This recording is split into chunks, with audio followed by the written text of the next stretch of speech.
My mic working? Hey everyone, it's Ryzen, and sorry for traumatizing you again. I forgot that this was the opening title screen.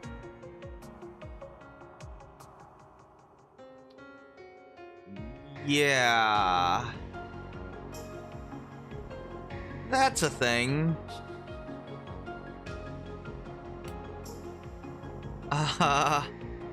Yeah. So...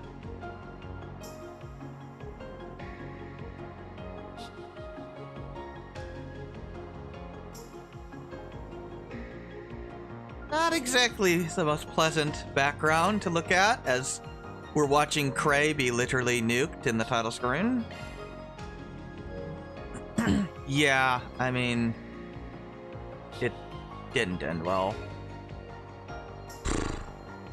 Yeah, okay. Dante's looks quite jolly. Well, I mean, he's happy, yes. But he's a fucking sociopath, man. Like, for real.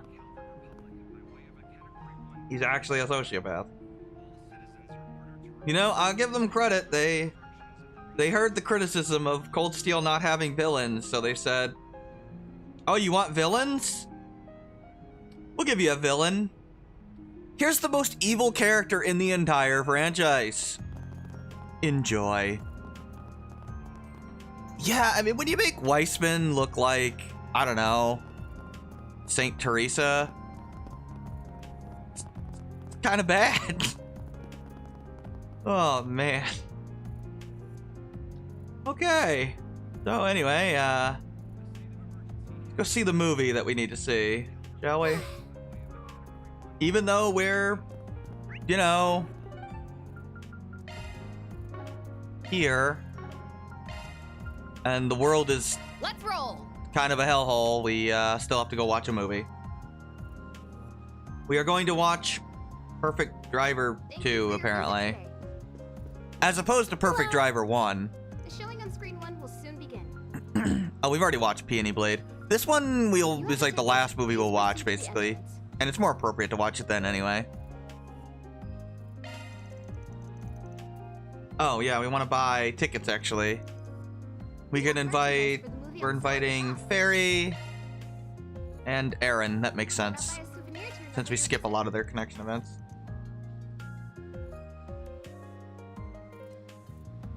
Yeah, I mean...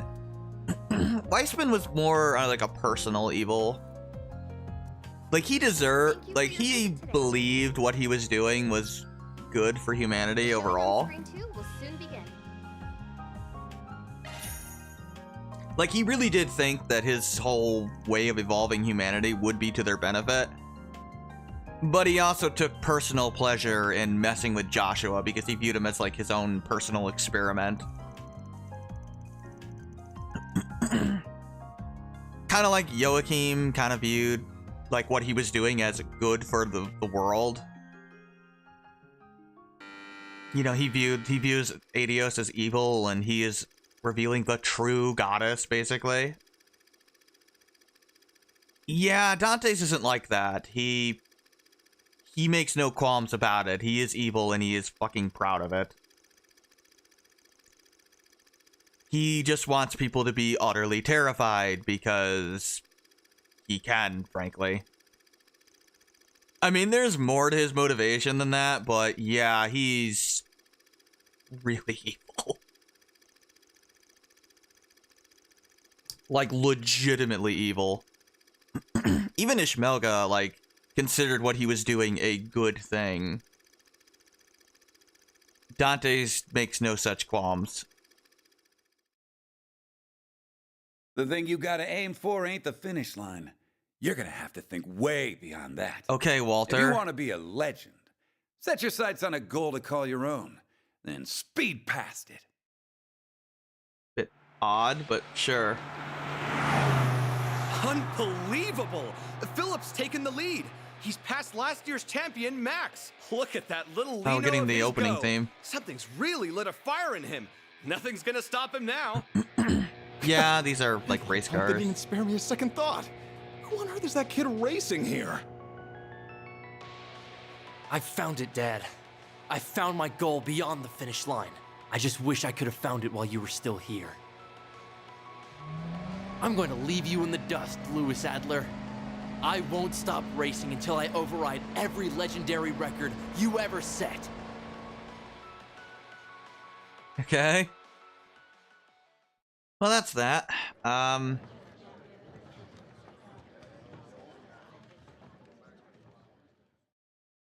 You have... Oh, I should probably open up that thing. Yeah, it's a little sad. Oh, Fairy's thinking about her own dad. Okay, yeah, she's empathizing. I see. Makes sense.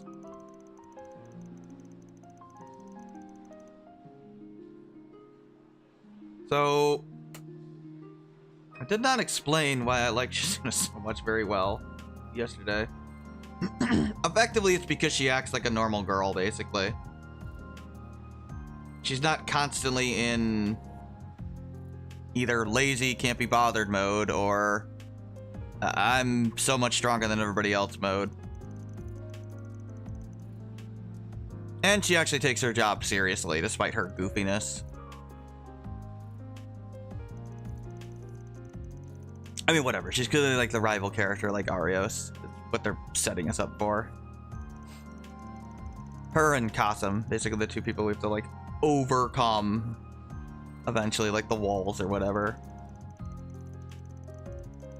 You know, first arc it was Luve, second arc it's Arios and Arianrod. Third arc it's Big Burn. And this arc it's clearly Kasim and Shizuna. It'll be somebody else in the next arc. They just tend to make them stronger every arc because they can, I guess. But then again, they also make the protagonist stronger too. Because, you know, power creep. I don't know, it's a problem in every long-running series, really.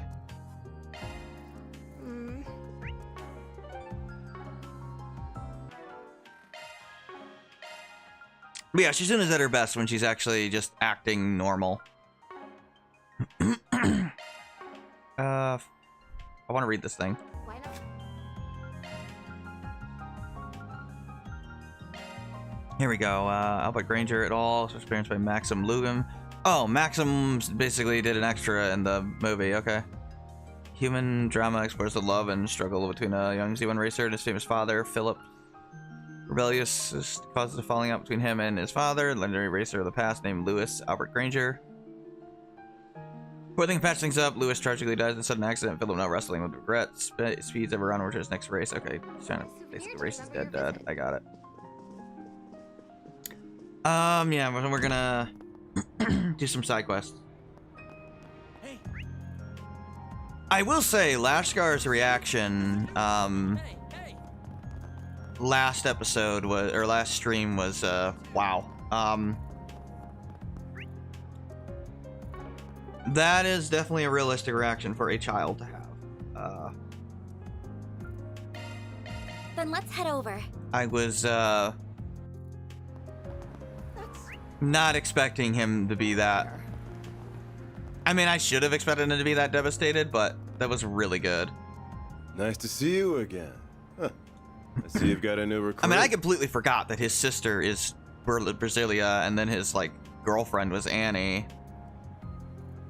So he lost like strange time. Not for only a his new parents, hire. but his older sister Why and do his I feel like girlfriend. I know you from somewhere?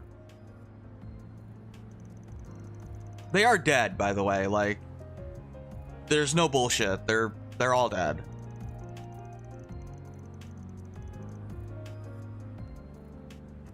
Well, you sure they do know it how every to arc. pick the pretty They've been ones. doing it since the beginning. Hey, miss, ever wanted to go out for a dinner with an officer of the law? You idiot! Show some class. This isn't the place or the time. Are you really flirting with Judith? Oh my god. Sorry. I was just hoping to lighten the mood before this conference. I mean, I suppose it's possible. Shizuna is not as strong as I think she You're is, so but heavy I'm right now. I almost pretty can't sure she take just it. is super strong. Exactly that. We knew they were trouble, but I think But we I'm not- underestimated just how much. I don't know. There's interesting parts of her.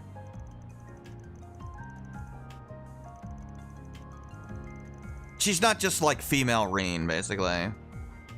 She doesn't act depressed all the time. She's not annoying. She's just like a normal teenage girl a lot of times, which is kind of refreshing rather than... Like, Qasim is basically the normal super wall you have to overcome stoic, you know, kind of not that interesting. I mean, whatever, I like Fairy, so, you know, he's interesting through Fairy, but him himself, no, not so much.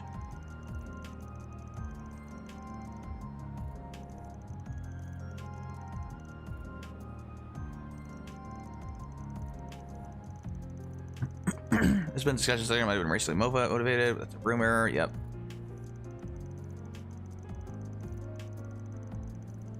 Yeah, so this is where that rumor is coming from. Basically, it looks like Almata might be getting funded by the anti-immigrant forces. And if that's how they got the nuclear weapon equivalent, and those people were told they were going to target Creil because Creil is full of Central Easterners, you can imagine just, I mean, 1930s Germany equivalent. That's effectively what we're talking about here. Even that could be a pretext, I fear. Good day to you, detectives. Arkwright Solutions. I mean, just imagine like hating a group of immigrants so much that you literally fund a terrorist group to nuke a town where a lot of them live out of existence. Not even them exclusively living there, but just like a big percentage of them happen to be Central Easterners there. So, you know, let's nuke them and kill them all, including the children. Because we're complete monsters, basically. But we're the good guys, right? That's how they view themselves, those anti-immigrant people.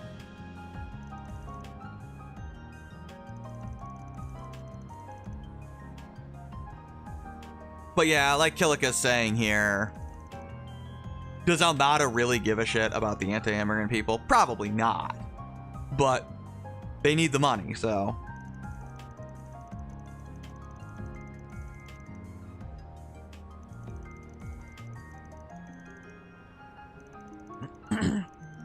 We only fund a group of terrorists to steal nuclear weapons to make the world powers join in efforts to... Or a space alien tension thing destroys us all? Yeah, I guess so.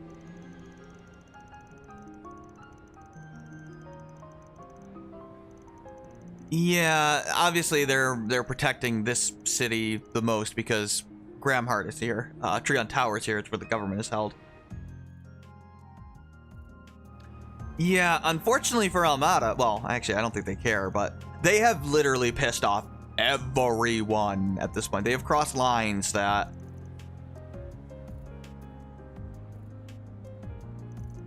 I'd say even Osborn wouldn't cross, but I don't even know if that's true, honestly, with Osborn's nonsensical actions, but... Basically, they've crossed lines nobody else has crossed.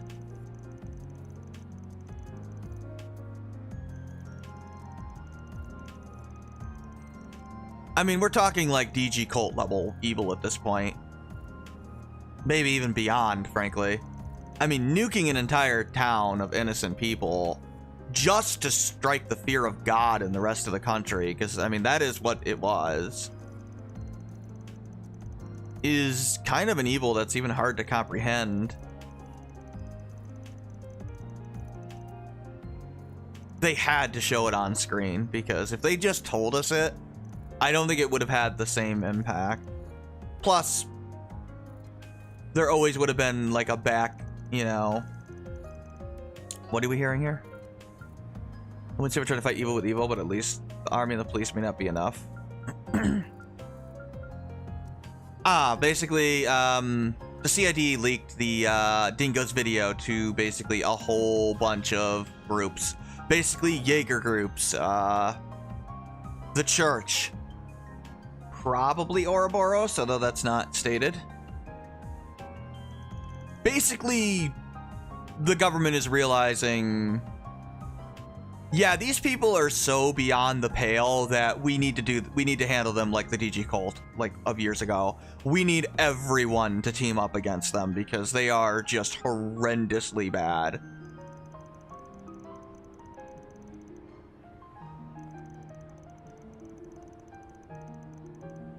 Which makes sense. I mean, that kind of power that a group having, I mean, that's like taking over the world kind of level of power. If you could literally just nuke everyone at any point, you know?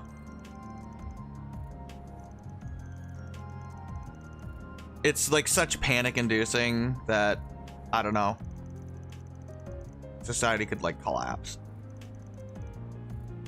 Oh, yeah, they sent the video to Shizuna as well. In her group.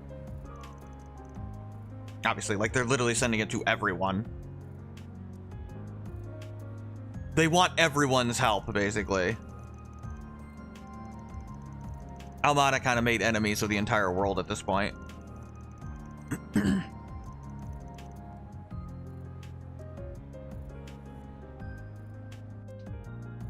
Which is good. I mean, they are... Goddess have mercy because I won't. I say we round them up and give them the firing squad. You're not wrong, dude.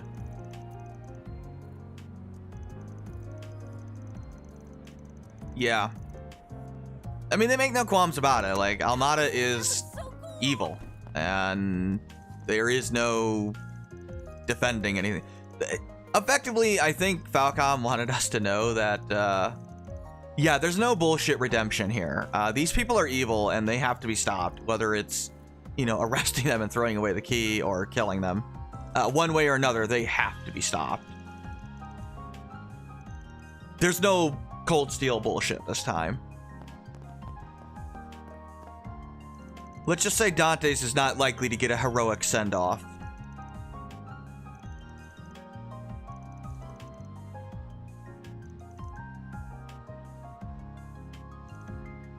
Yeah, it's literally gotten to the point where the police are literally being nice to Van.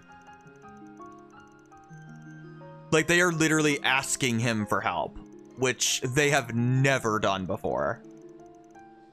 Like, they tolerated it before, but now they're like, nah, like, help us take these bastards down.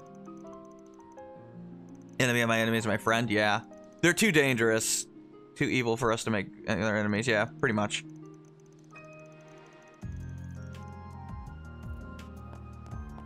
Yeah, we can go back to being rivals afterwards, but we gotta... You start let your shade of gray types get off with a warning. Make a ribbon ending on that. Yeah, we gotta take down Almata.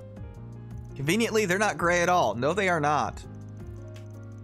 They're a threat to the whole world, yep. They are excellent antagonists, by the way.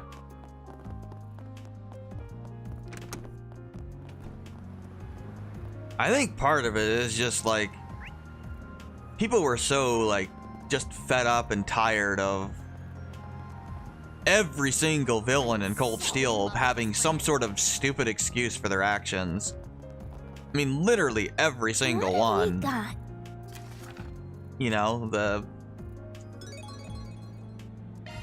you know, CS1, you know, they had their sob story, right? And they were fighting arguably a greater enemy, frankly, which I would agree with. They were fighting a greater threat in Osborn.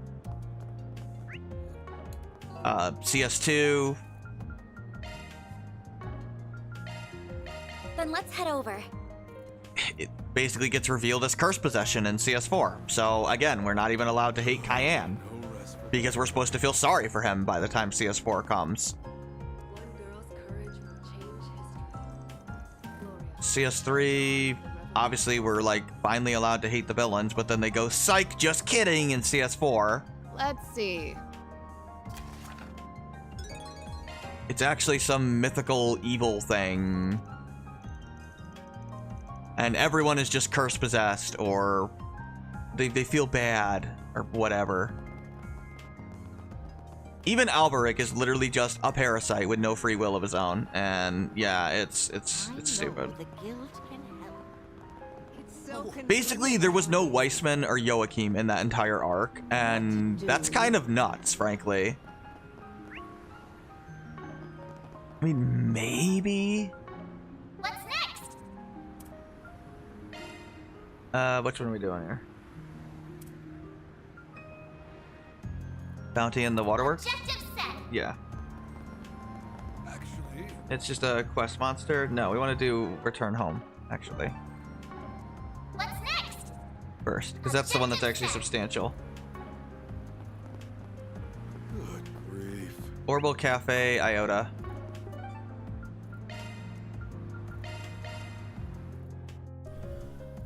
Yeah, I mean, it would have been really nice if we just had, you know, a villain we were allowed to hate in Cold Steel, and we just don't.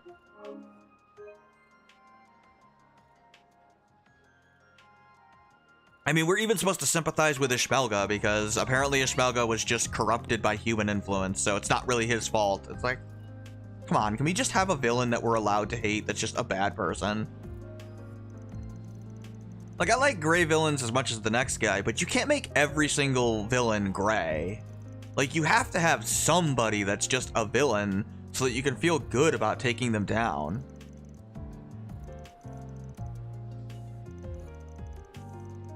And there's just nobody like that in the entirety of the Cold Steel arc. Like, when Weissman gets his comeuppance in Sky, it feels good. Like, it feels real freaking good. Same with Joachim. Feels good.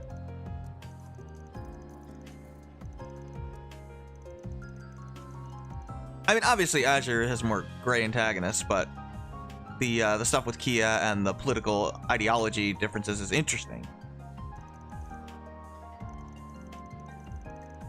So even when they bring in the supernatural stuff towards the end, it's more about the villains using it for the sake of ideology, and that's interesting to me. When the supernatural just becomes the villain, it's no longer interesting to me. It's just, you know, generic fight God, basically, and that's a dime a dozen, you know?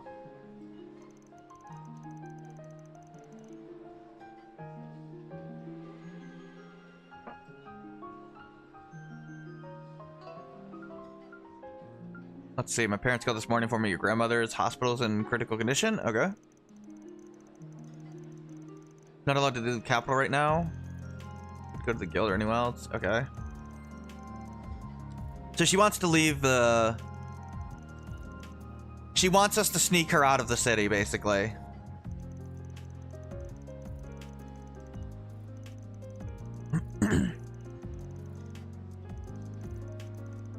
Yes, we will be helping her break the law. We are under martial lockdown, basically. Yes, she will literally become a criminal if we do this. Sure you want to do this?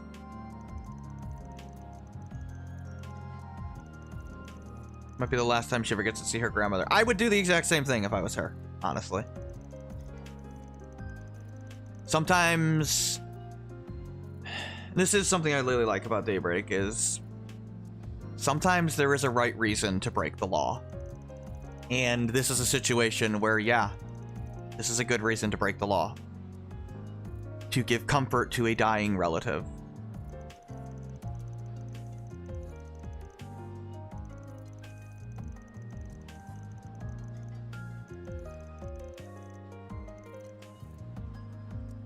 Yep, we'll take it. I think she's doing the correct thing. I mean, imagine if somebody came to Reen with this problem. He would be like, no, that's illegal. We can't help you. You should just self-sacrifice yourself or something. It's like, okay, Reen. Sure. Like, obviously Estelle wouldn't help with this. Lloyd wouldn't help with this. And Reen definitely wouldn't help with this. I mean, Reen would probably say something stupid like, oh, can't you just call her or something? Like, okay, dude. Because that's the same.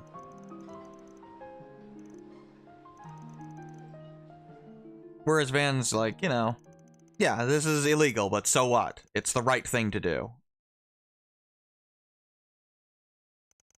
That's why Van is one of the best protagonists in the series. You have my support, Mr. Arkwright.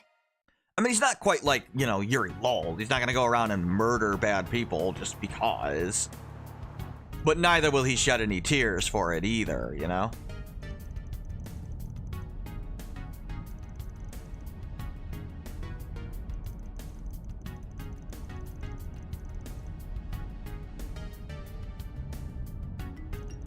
This is a pretty easy quest, but...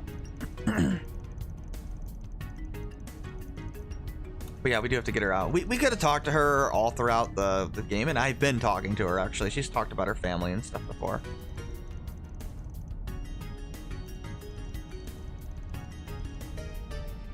Everyone out there's got a voice twin? Oh my god. Yes, I know. We're doing this joke with Judith again.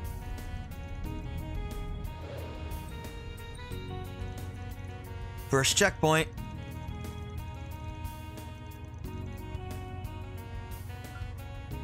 Well, the correct choice is to lie.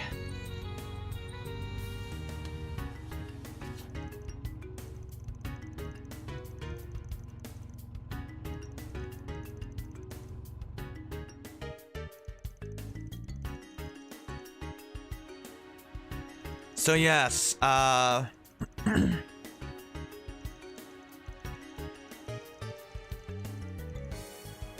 get what you're saying, but basing things off of gender or how someone else is a little old-fashioned. All four of us want to be helpful. From with our contractor, now that I'm at liberty to say who that is.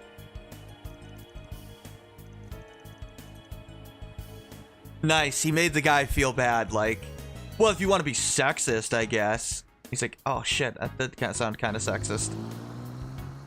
Van is very good at manipulating people.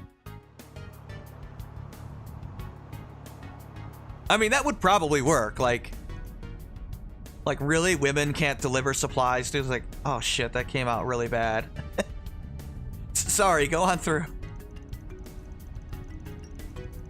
Yeah, he's very good at lying. Yep, he made an ID card. Basically, he has a whole bunch of fake ones. Obviously, this is totally illegal. But it's Van. He's a great character. He even made fake cargo, which is hilarious.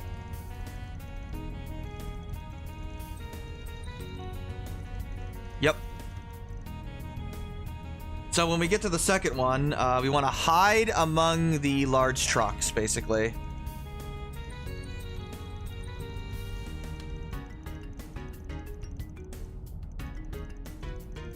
Isn't this plan kind of reckless? No kidding. Yeah, Van is very slick.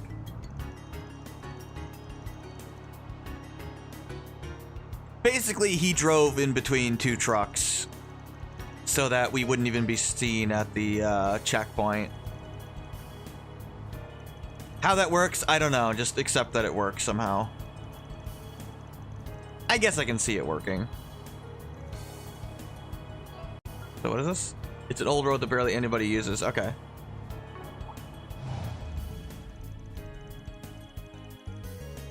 That makes sense. They actually apparently know about this old road. We can't lie this time. We're gonna have to fight them.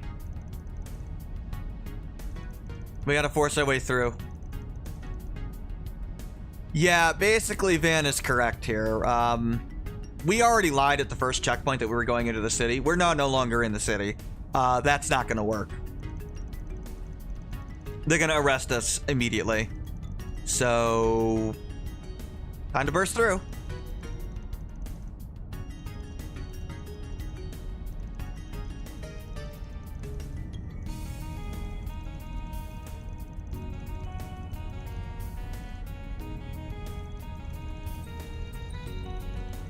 Obviously, he knows what he's doing. Yeah, he gets it. Like, he can only lie so many times before they catch on.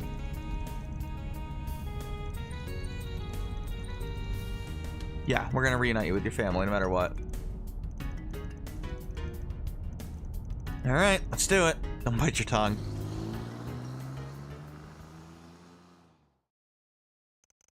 Yeah, I know, they don't show us, but we just, like, drove through them. Well, not literally through them, but... Yeah, it's complete now. Hopefully your grandmother's alright. She's not doing well, obviously. Basically, her grandmother was a victim of Anchorville terrorism. Either directly or indirectly, I don't know. I don't forget exactly, but she's in the hospital there.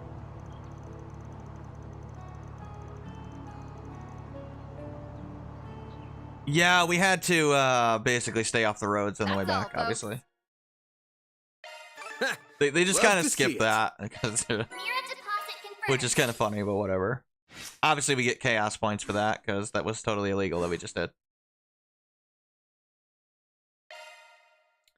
But I think it's the correct thing to do.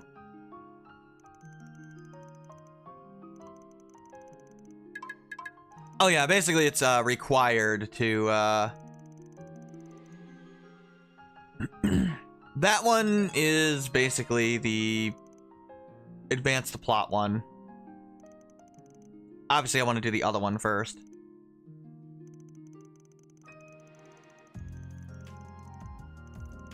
Yeah, it's a very strange request to send out. Work, I guess. But we're not doing that yet. We're gonna go ahead and do the other... If I can remember how to get... There it is. Objective Bounty in set. the waterworks. Let's see, we have to go to Satan District, Waterworks Depths, basically. It's a simple monster boss. Off we Nothing to go. it.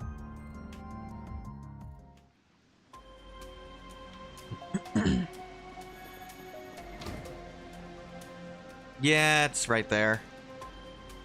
Just exterminate it and be done with it. Activating charge. While we fight this guy, there is the question of the day, I suppose. Keep it up. It's working. You know I can do it on YouTube as well. Going all in. What's a story moment in a game that completely changed how you saw the characters? There you go. Time to go all out. Star Ocean 3 plot twist, I would guess. That's a good one. Keep it up. I would say.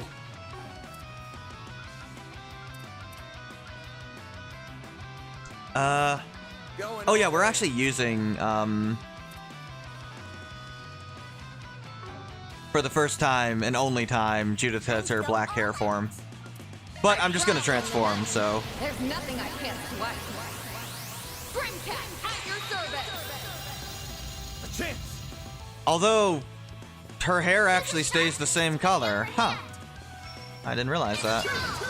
Your turn, Judith. Well, if you wanted Judith to have black hair, there you go, you know. Energy output maximum.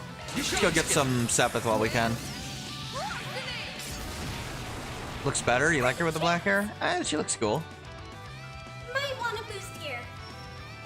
Yeah, I don't mind how she looks. God, I love how you say that in your native tongue. I don't know why, it just sounds so awesome to me. Maybe that's weird to people, but I like Fairy's voice acting. Of course, I like Fairy in general. I like her design. There aren't too many characters that have, like, darker skin like her. Might want to boost here. This'll hurt. So it looks unique. Here Oh, like, and there's Shara, obviously. A chance. But it just lets her look more unique, basically. Go all out. And it fits, given the environment that is in, No, let's, do this here. We have to do the Grendel, right? No? Can't do the Grendel here? That sucks. Over here. All for you. You'll be sorry. I mean, how many times can you make, you know, Energy so many output characters that look unique with the same color skin, really? Keep it up. It's working. You know what to do, Anya. Let that, do that, and we'll, use What Innocent should I Heal. do?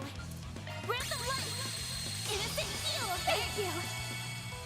I think she looks good with, her little blue hair there, and I like her, Might wanna her boost outfit. here.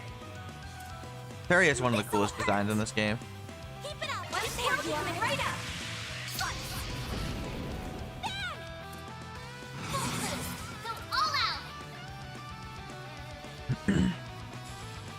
Time for the main event. I think Ren is actually 16, and I think I was literally just wrong. She's 17 in, like, later on in the arc. Because Cheetah is 17 right now. So she's not quite, you know, an adult, I guess. But she's about to be. Cheetah will be 18 by the end of this arc, though. Ren probably will, too, or at least very close. Time to go all out. Yeah, we'll do that, I guess. This'll hurt. Full boost. Go all out. This'll hurt. Raging Buster! Yeah, I think Ren is actually 16. Granted, she doesn't look 16. She has the same thing as Anya's going on here with... Well, I guess her like chest isn't quite as ridiculous as Anya's, but she does look older to me than 16. But that's probably because she looked like such a lolly, like, so not long ago. Like, even in Reverie, she looks like a lolly, even though she's, 14 there. Going all in. Hit him fast, Barry. Then again, Tia looks like a lolly, and she's 17. Actually, I think she's 19 now, isn't she? No, she can't be 19. She's... Damn, how old is she now? She's 17 in Reverie. Yeah, she'd be 19, I think. Because Tita was 15. Yeah, no, that makes sense. She's 19 now. She's an adult. And I bet she still looks just as lolly as she always did. Or the next time we see Tito, she'll have huge, you know, booba, but, you know, who knows. Here goes. I get the feeling no, because they keep joking about her breast size. Then again, Bea did too, and she's got breasts now, so I don't know. What'd you expect? Toa doesn't, though. We get a That's plug-in all, for that. folks. Eat a Mirror shield. deposit confirmed. It probably gives us different shields and stuff, so I'll look at it. While I'm here, I can unlock the slots, I guess. No, I don't want to customize.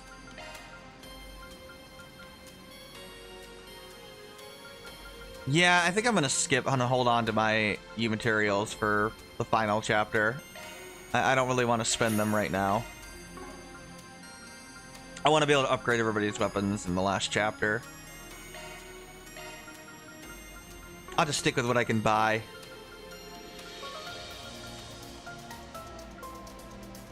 What was I doing? Orbment settings, right. Plugins. How do you do this again? I think it's this, yeah. I don't want to open slots. I need to unlock these here.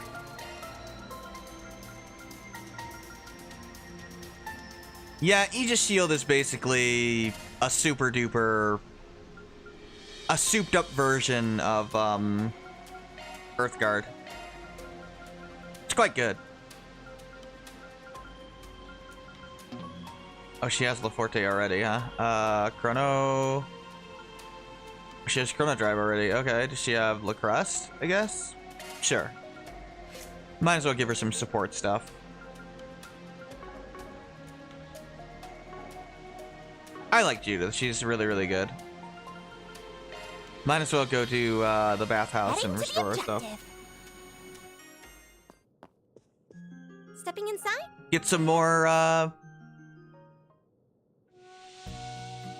Who do we have with us? Judith, fan service. Yeah, there we go. Judith, Anya's, and Fairy. Considering Yume was seen in a towel, Fairy's nothing at this point. Oh, Rosette's here too. I'm really working up a sweat. I forgot Rosette was with us.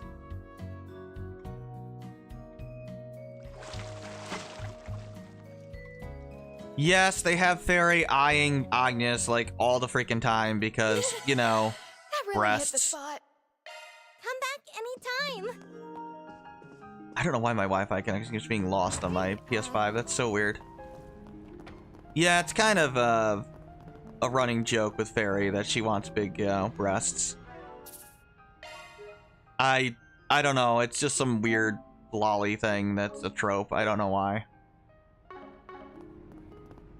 At least they haven't done the whole... What is it? Massage the breasts and they'll grow larger. Stupid thing. That's such a weird thing in anime.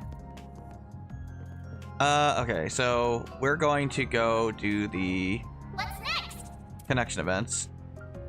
There's literally no reason to even look at what I have to do because we can do both of them, so. We're going to, obviously. This is the last one for Hermes? Yeah, yeah. Chizuna also has points, by the way. She also has, I think, a connection event later. I imagine she gives us something really good, but I don't remember. I think Jack and Hal have one too. Pretty much all the important NPCs or playable guests have them. Like Ren. Ren has a bunch, actually. Which I'm glad. I'm glad they chose Ren to get like 3 of them instead of just like 1. Maybe she has only 2.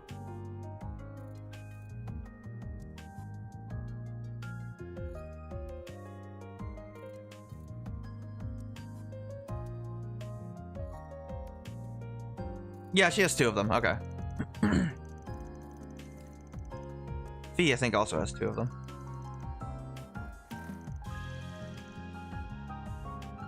For some reason, Judith is now in, let's see.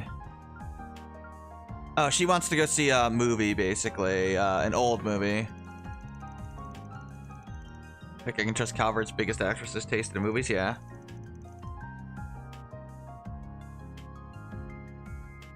Makes sense.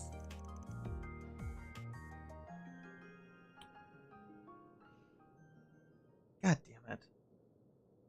She wanted to watch a movie set in Creil. Just to twist that knife in more. Because they, really want to do that to you. I forgot that she did this. This is how she's coping with it.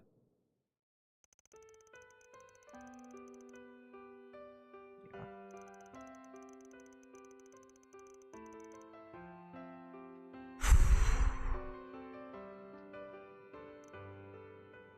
Keep it together. Yep. Still a good movie. 20 years ago, huh? That's why it was black and white.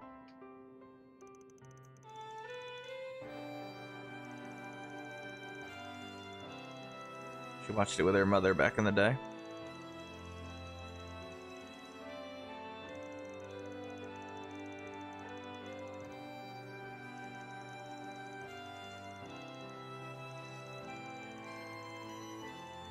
Yeah.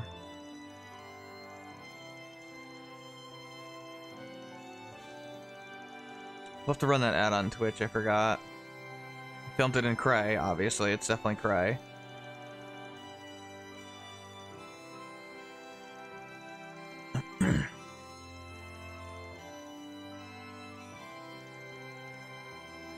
I mean, obviously, the theaters are now trying to raise a charity to try and rebuild it.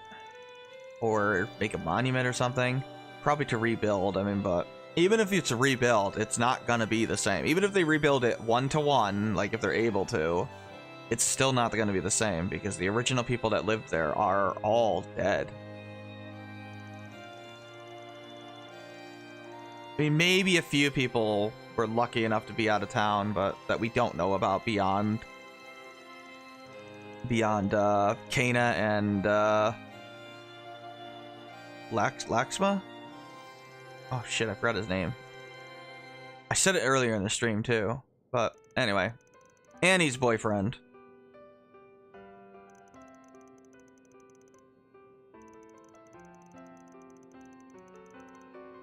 So, you know, there might be some other survivors, but nobody that was in the town is alive.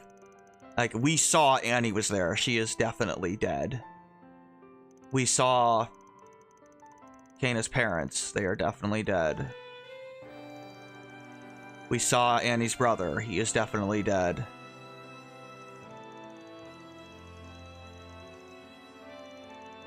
We did not see Berlizia, the sister there, or his parents, I guess, but I would be shocked if they survived.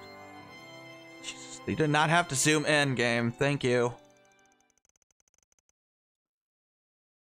Don't think you'll be stealing this Phantom Thief's heart anytime soon.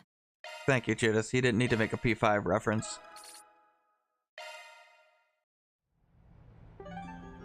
You can't tell me that wasn't intentional. It totally was.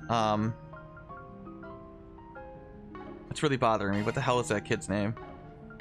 Like, I should remember this.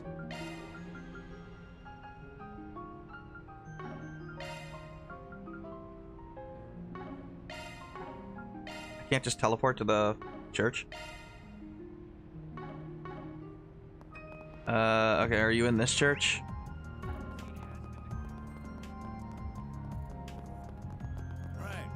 Look, I'm gonna have to look. It's bothering me. I'm gonna have to look him, find him. But yeah, the Creil stuff is kind of crazy. No, it's the other church. Okay. I think it's in Riverside. Heading to the objective. No, it starts with an L. I don't know why I'm struggling to remember it. Like, he's literally one of my favorite NPCs in the game, and I've somehow forgotten his name. He's definitely right here. Lashkar, that's what it is.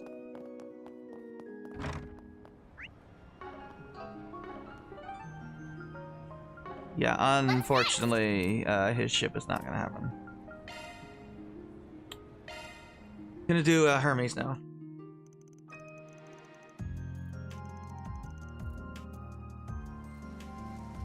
It's raining inexplicably for some reason.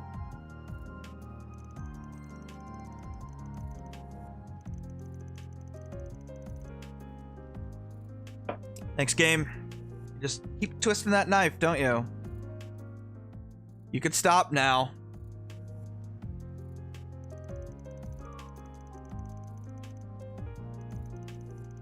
Yeah, they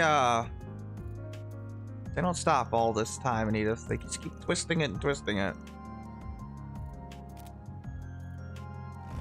Which, I mean, they should. Here's your delivery. They treat it with the gravity it deserves. Unlike, you know, what happened with Juno in the previous game, where they frankly don't treat it with the respect an event like that should have had. In fact, they make it a complete joke. If you were gonna do that, just have it nuke like some random area that has nobody in it, like a, you know, the ravine or something, you know. Otherwise, you're just insulting our intelligence.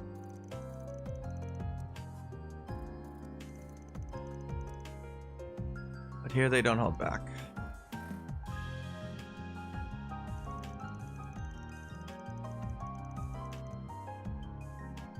Yeah, it gets me as soon as I see Annie talking to her little brother about Lashkar, and you know what's about to happen. Although there was part of me that was like, you know, the first time, like, no, this cannot really be what happened. But it is. That was not some, you know, oh, we actually teleported them somewhere. No, they are dead. Obviously, there's probably nobody on the roads right now. You can't really go anywhere. We're staying inside because of the emergency. And who would want to go have fun right now anyway? Yeah, Hermes knew that Van was depressed, obviously. Of course he would be. Dingo was his best friend. I mean, he's trying to convince me or yourself. Yeah, himself, clearly. He is not fine, nor should he be fine. Yes, they were good people, and that's why they were literally innocent. Like, they did nothing wrong.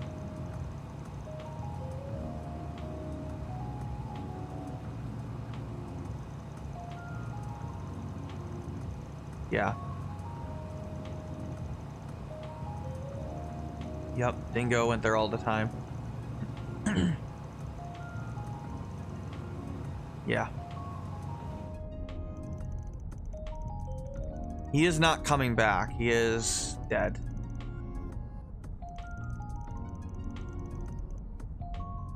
Albert actually treats death with the respect it deserves.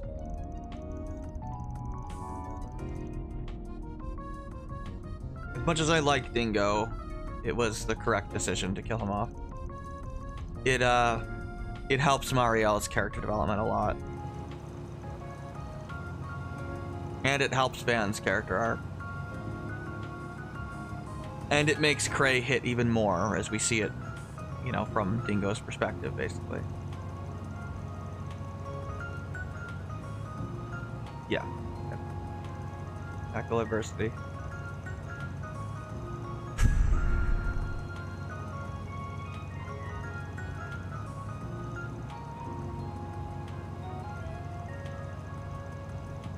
Yeah. Yeah, I gotta do a better job keeping up the mask. Yeah. Kind of hard when your best friend literally died horribly.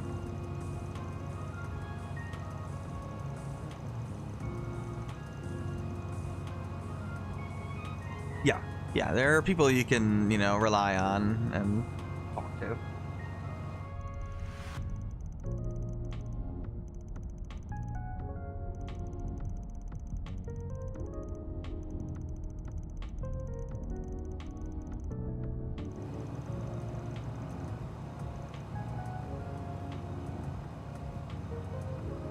That's interesting.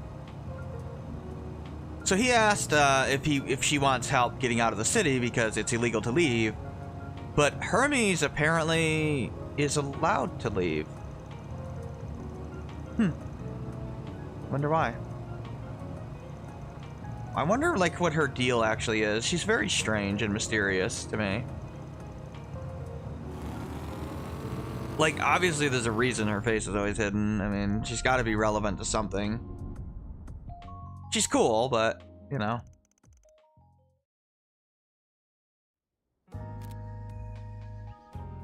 Okay. You're right on time. Going on the highway. Okay, I guess she wasn't allowed to leave. Who's she talking to? Marcella had a schedule.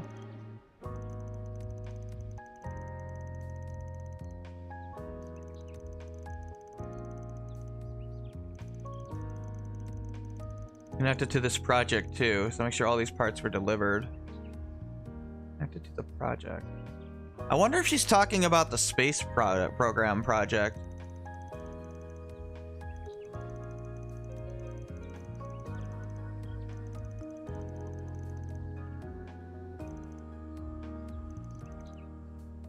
She's talking to Cronkite. That must be what she's talking about then. Okay. Don't be a stranger now. So clearly she's delivering parts for Cronkite and Gramhart for their space station that they're implying that they're building. Interesting. So she must be some sort of connection to the government. Let's run this ad. I'm gonna see what I got there in my inventory.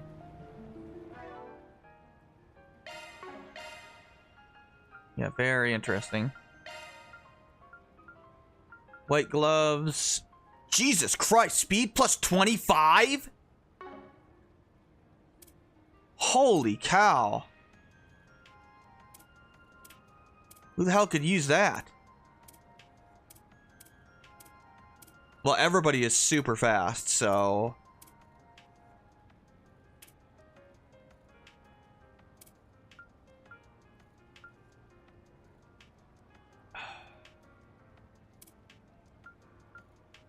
Somebody's gonna want this thing.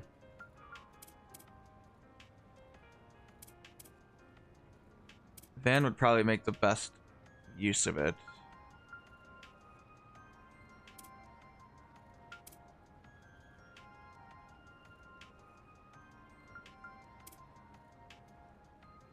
Yeah, everyone has like 100 plus speed at this point. Yeah, we're gonna give it to Van. He's the most obvious use for it here. 123 speed. I think we're at the point with speed, like, once you get over like 100 plus or something, there comes a point when it actually becomes diminishing returns. I don't know exactly when that is, but it does happen. The way speed functions in Trails games is it doesn't so much make you faster as it reduces the delay between your actions. Basically, the whole system works like the CBT system in FF10. And every action you take has what's called a delay on it. And the stronger the attack, the bigger the delay. Well, But when you have a higher speed stat, the multiplier of that delay is less, well, which brings that number down. But there comes a certain point where it cannot go down anymore. There is a minimum amount of delay that each move has that is different for each move. And eventually you get to the point where no matter how much speed you have, your delay just won't go down anymore. I think they did that because in third, I don't think that was the case. And that led to, I think Richard having like basically no delay on his crafts, which is just ridiculous. But that's been a thing since at least the Crossbell arc.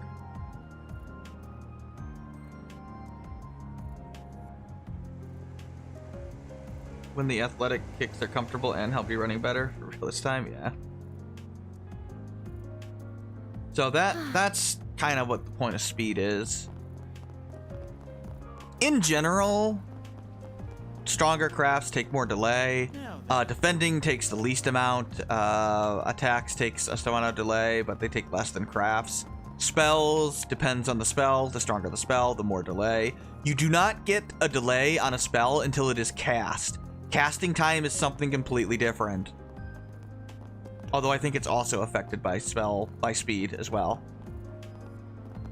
But the actual delay isn't applied until you actually cast the spell. And S-crafts have a delay on them that's higher than anything else. And if you do an S-break, that is an additional delay penalty. That's why if you do like spam your S-breaks and the enemy doesn't die, you'll notice that they're going to get like a shit ton of turns on you. It's because you heavily penalized yourself by S-breaking. But of course that penalty is less if you have higher speed because the multiplier is a lower number. Okay. objective set. That should be it for that, yes.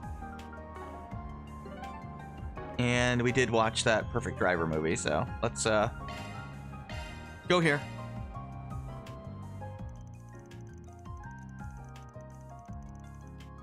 So that's also why speed will not affect your first turn.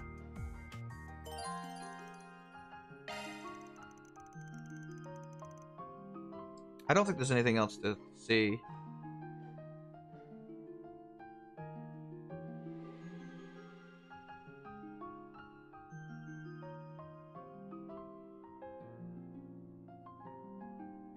Yeah, we're good.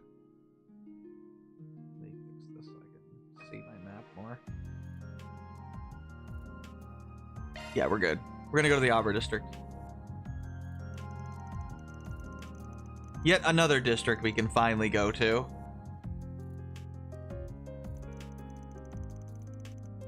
I don't know if we're gonna get to the branching path at this point, but we might get close. This is the 5th district.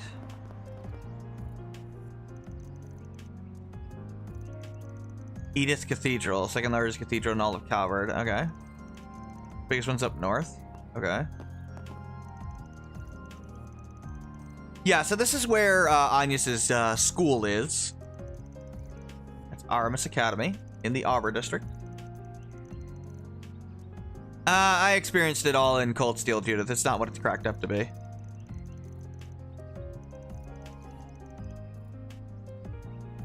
If there are any more out of this world students like that purple-haired chick, I bet it'd be a fun time. You mean Rin? I would not let her call yourself that. I'd let her hear you call her that. Rin is a special case, you're not wrong.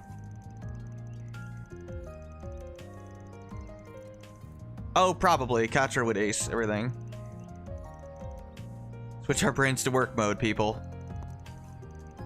Not wrong.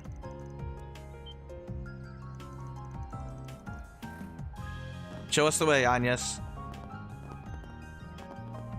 I don't think we can actually explore this district yet. Not till the final chapter, I don't think. But I could be wrong. Oh yeah, work mode brains, man. Maybe stop thinking about cakes. This is that famous cake shop that Agnes goes to, and that which she bought the cake from the beginning of the game at.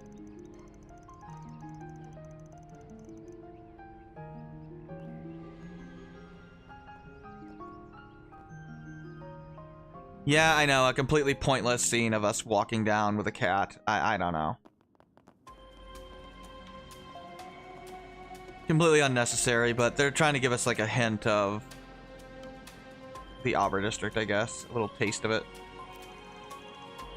Edith is huge, but I like how they slowly open it up, you know? Yeah, this is the abandoned railway. It was 12 years ago, basically, when the subway was expanded, and this one was abandoned. And of course, there's monsters down here, because why not? What? This is a good find. I'll make sure to make good use of this place when I'm doing my heists. Thank you, Judith.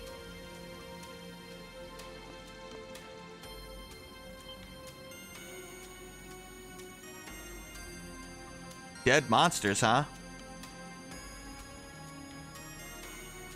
Could be a rival from another field, I guess. Could be. Oh, Rosetta already figured out what's going on. Yeah, makes sense. I'm gonna run to the bathroom. I'll be right back. I'll put up my BRB thing.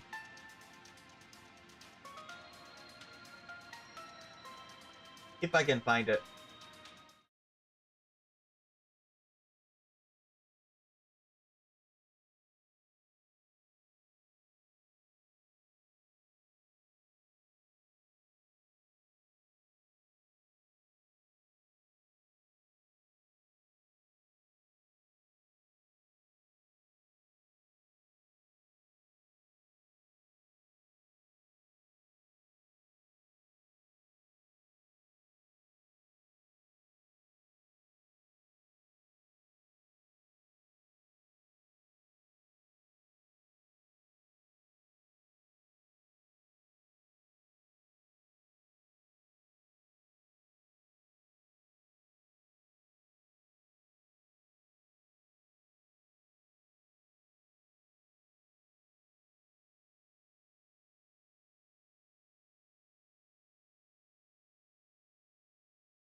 Okay, here we go.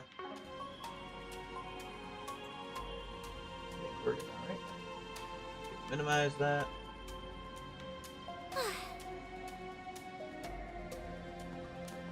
Okay, let's rock and roll. Here goes. It's go time. Right. I think we have everybody with us now. Yep, I figured.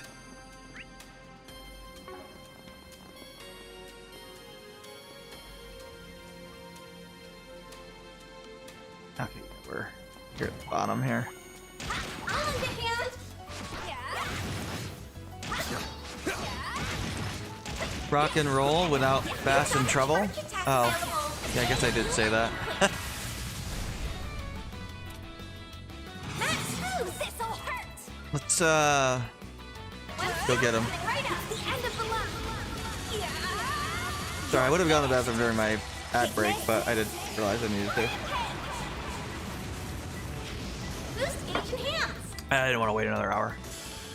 I wasn't feeling so hot. Hey, that one felt pretty good. You did wonderful, Fairy. I'm on it. Yeah, a lot of these Edith dungeons are like pretty similar to all the other ones, unfortunately. They're pretty much all like underground areas or whatnot, but whatever. You picked the wrong guy to fight.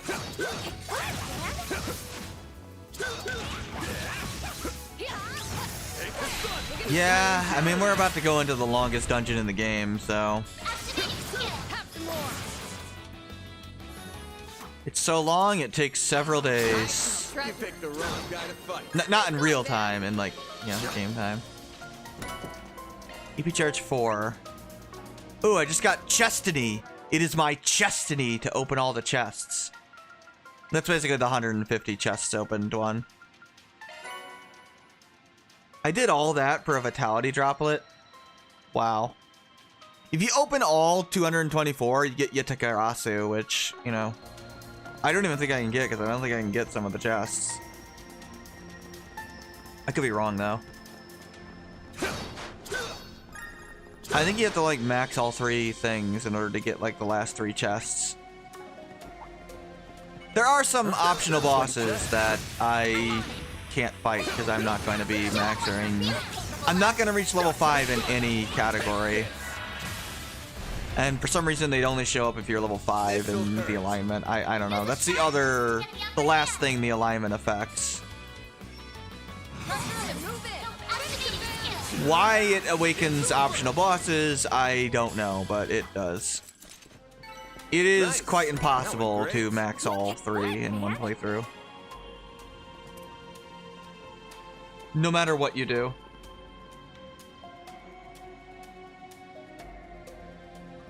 It's February 15th, is Daybreak 2, isn't it?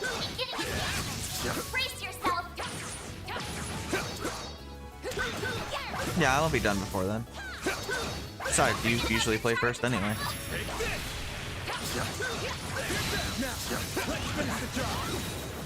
Yeah, I'm not worried about that.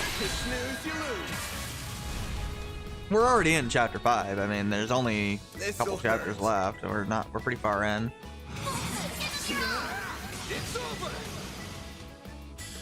I don't think the final chapter is as long as chapter 5. That went great. You're a true professional there.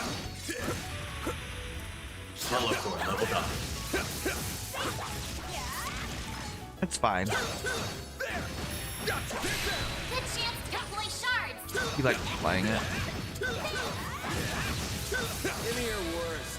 Ah, I got you a little greedy there. There we go. Oh well. You picked the wrong guy to fight. But I mean, either way, I guess. I don't know. We can decide later.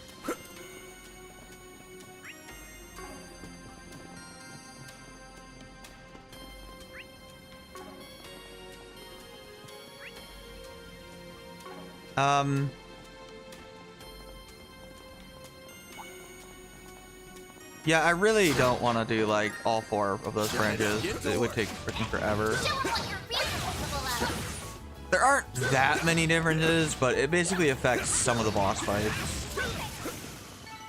Combat and some of the story sequences.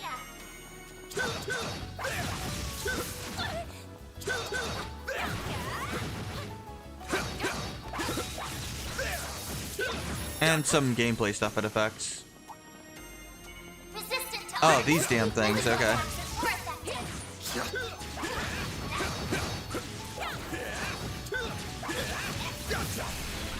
Uh-oh. Uh-oh. That thing was,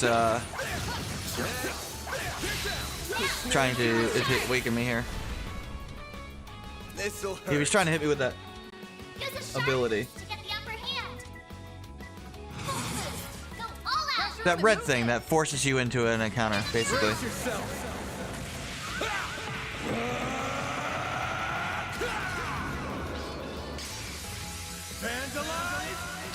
We might make it into Arassian today, I don't know. The next town we're going to, basically. Nice. That went great. Van? That looks like a nice chest. I think that's the town we go to. Yeah, it's gotta be. I think it's the last one left. This'll hurt.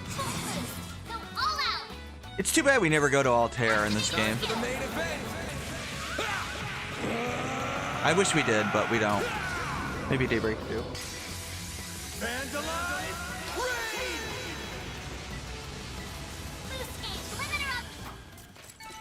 Nice. That went great. You're a true professional, Van. HP 3, huh? Shifting to maintenance mode. Adjustment complete. Shifting to maintenance mode. Time to update this.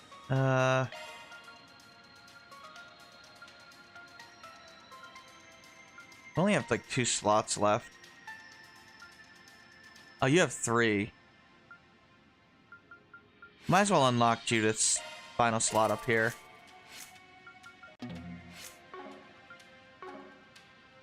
Switching to maintenance mode. I'm pretty sure by the end of chapter 3, we'll, or end of chapter 5, we'll probably have all the slots unlocked. The dungeon is pretty long. And everybody only has like 2 slots left. Pretty much my high priority right now. Maybe getting another action 3, depending on how slow the last character is. I don't remember.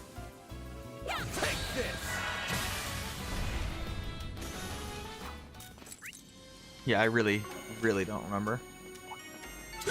You picked the wrong guy to Judith was a lot slower than I remember her being, but her toolkit is so good that who cares? Let's finish the job. Being able to dispel buffs is a little silly.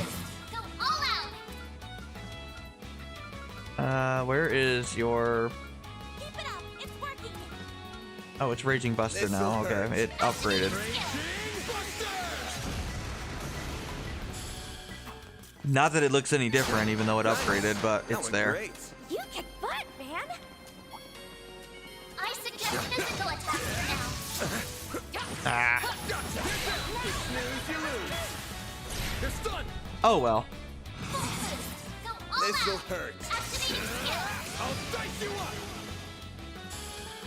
Yeah, we're doing a lot of damage now. Looks like a chest. Nice. I cut space arts in half.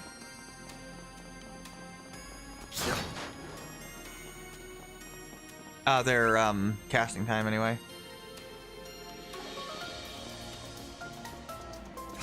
Almost through this place. There's not much to I dig it. the vibe of this place. Visiting abandoned ruins is kind of fun to me. Weird as that sounds. You dig the vibe of this place? What are you talking You about? aren't the only one. There has been a recent uptick in people frequenting these sorts of places. Okay. Yeah, much to the chagrin of the guild. I know. Thanks for, Watch out. That one's big. I know, Van. Proceed with caution. Don't forget about your side. A little strange, but sure. All out. This'll hurt. Your crush. All you on, yes. Yeah, I figured he'd be weak to fire. One skill coming right up. Have some more. Judith. Sucker. Yeah, Van, despite having 120 speed, isn't really that much faster, I'm noticing. We're definitely reaching the point of diminishing returns with speed. I mean, you don't need to, like, maximize speed normally, but, I mean... If you're playing on Nightmare, you're pretty much, it's, like, practically, like, mandatory. Enemy speed stats are just absurd when they're multiplied. This'll hurt. Go all out. Activating Time for the main event.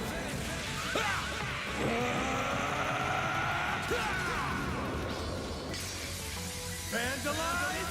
Raid! But whatever. Easy enough. Nice. Well, great. Nice going, Van. Watch it. That one's big. I think that's all the treasures, right? No, there's one more. Take this.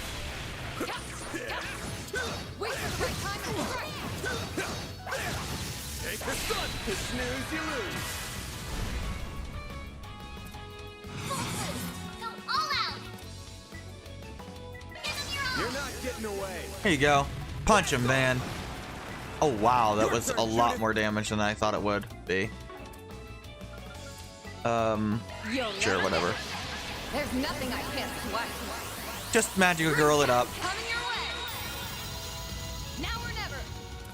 One of these days they'll explain whatever the hell she's doing, but Criminal. A chance. I don't know. Activating drive. One skill coming right up. Have some more. Ha!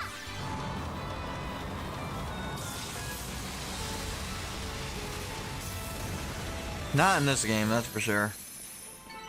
Great. Arusha and the flames. You did wonderful, Fairy. Holocore leveled up.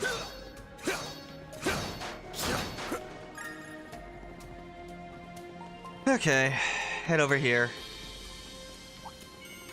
Get in contact. Don't forget about your charge attack.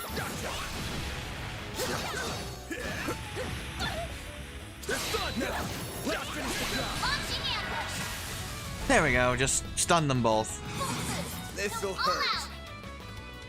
Oh, the reason why Van is doing so much damage, by the way, is because This'll hurt. he has that thing on that ups damage from preemptive strikes.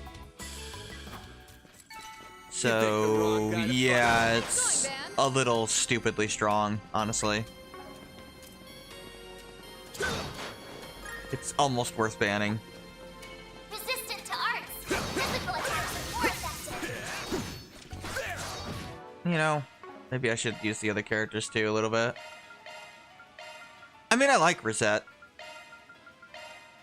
In fact, I usually use Rosette. I just didn't think about her. Rosette's very, very powerful. Or very useful, actually. Her toolkit's really good. This'll hurt. There's a sharp pulse. Give us your all. Cobalt Curtain has got to be like one of the best moves in the game. Make it count, Aaron. Wow, you got nothing for us, huh, Aaron? Sucker. Your move, Ketra. Here, Pluto Nova. Sucker.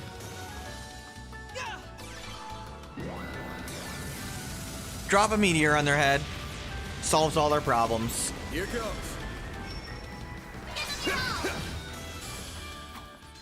You missed the question of the day, Liz. Nice. That was It's, great. Shall I prepare some sweets for what's a you, moment Mr. in the game Arkwright? that changed how you viewed the characters?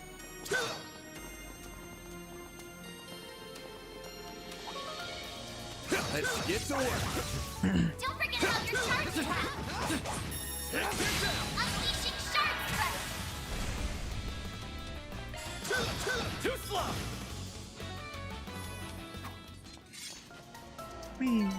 Nice. That Resistant went to great. arts. Pretty hot shit, man.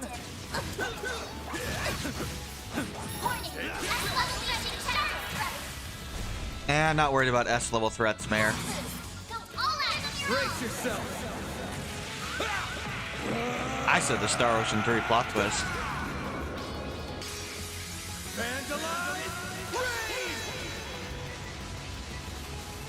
I won't let this chance slip by. Activating skill. Mr. Arkwright. Not dead yet? This'll hurt. Okay. Let me fix that, I guess. Thanks for missing, Van. So happy you were here, buddy. Eat this, sucker. Activating skill. I love missing my attacks. My favorite thing in this game. Your move, Catra. Initializing drive. I wish I could miss all of my attacks. Nice. Moving on up. Oh, Infernal Edge. Warmed up. Congratulations, you've been recruited, Fairy. I want to see what that's like. Did I take all my mages out? Oh, that's not good. Nah, it's fine. Rosetta's kind of a mage.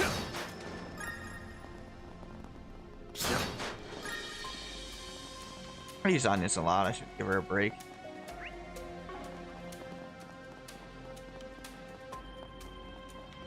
Ooh, a treasure chest. That should be the last chest, I believe.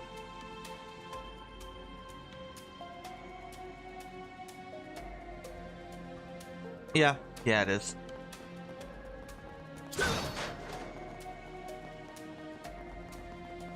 There are even more monster corpses here. Who's doing all this? I see slash marks everywhere.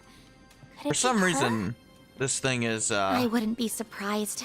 I'm getting worried. you can, like, walk into it and it moves. It's a little weird. Do they all do that? Or is it just that one? Oh no, they all kind of do that. That's a little weird.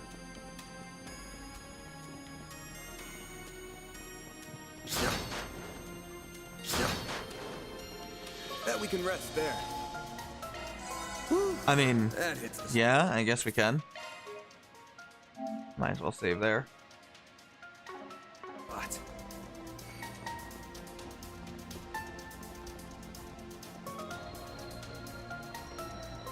Yeah, it should be pretty obvious who's here. Oh, hey, it's, oh, it's Alvis and Elaine. I'm going to need you to fall back, Alvis. I'll take care of these. Okay, Elaine. No! That's too much to handle, even for you.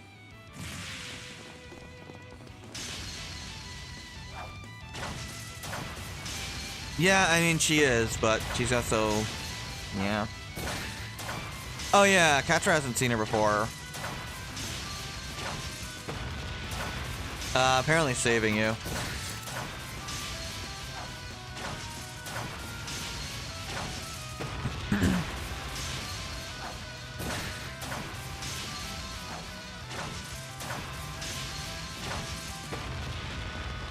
Oh yeah, we don't really have a choice in our party, okay.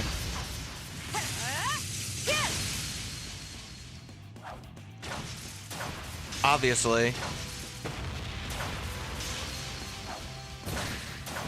Yeah, she does. She's being very reckless, basically. She's not even, like, listening to us.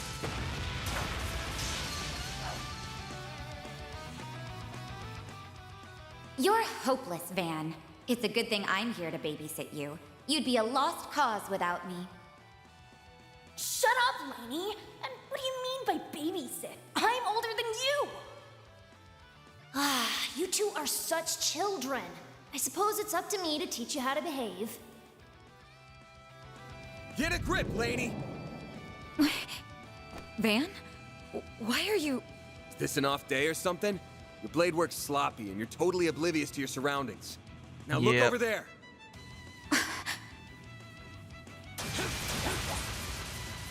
Oh yeah, Alvis is helping the other team out My too. assistants have that one unlocked, so we'll lend you a hand here. Fine then.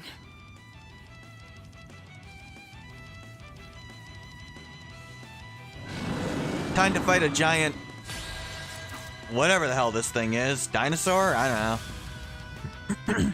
A Behemodyne? It's like a behemoth, but also being a tier 3 Persona spell for some reason. I don't know.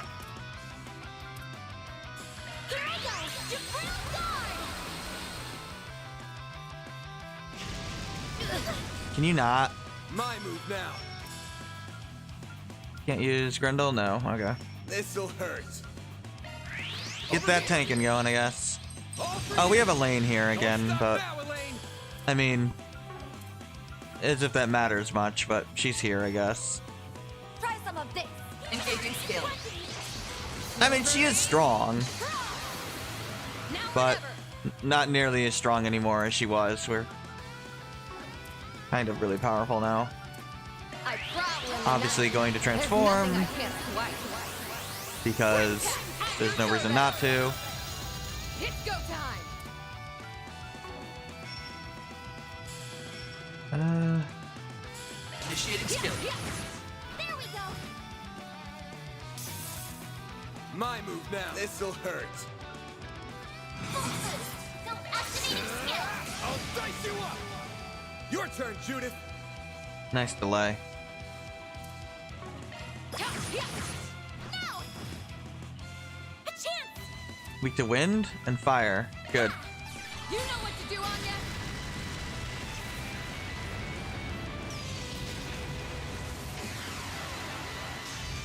I don't think this guy's that hard, but We can win.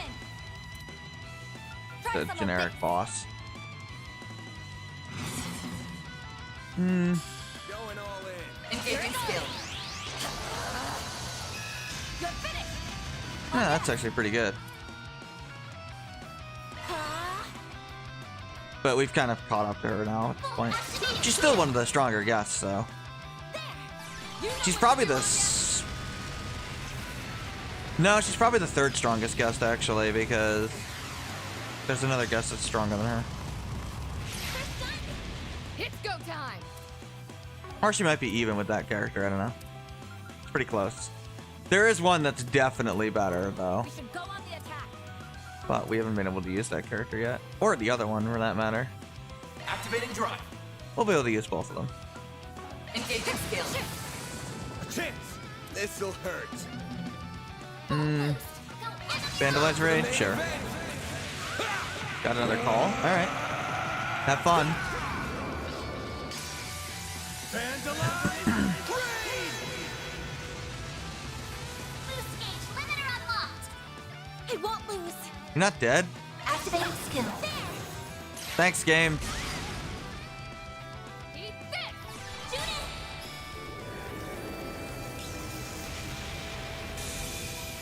Do they never learn a second S-craft? Not in this game, though. Usually that's not till the second game in an arc. They do not learn a second S-craft in this game. Everyone gets one.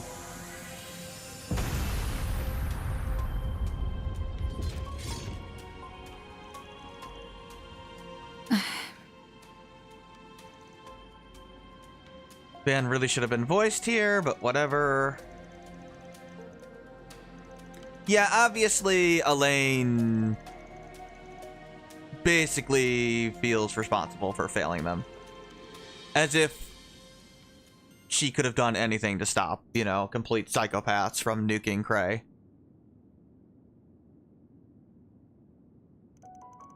I do like that from Albus. Like, he was gonna say something rude to Van, and then he's like, no, I better let him talk to her.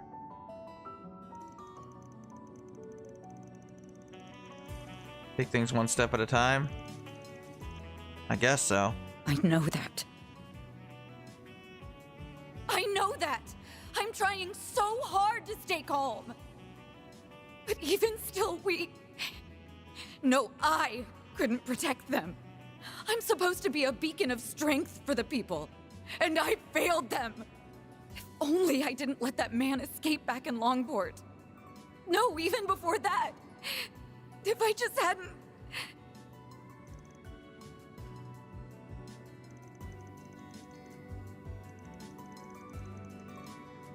Are you really? Then tell me, Van. Why did you leave me?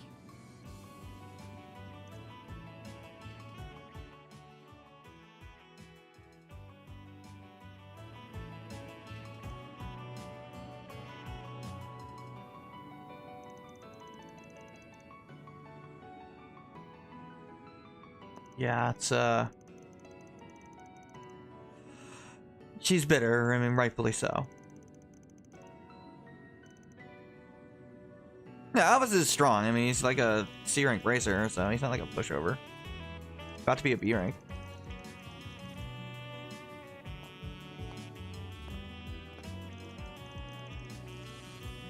Yeah, I know.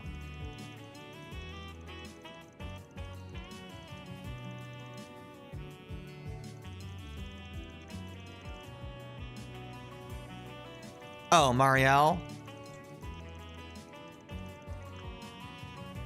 Yeah, obviously, like, she's gonna keep pushing because she just lost the guy she's in love with. Of course, we don't even know where Marielle is right now.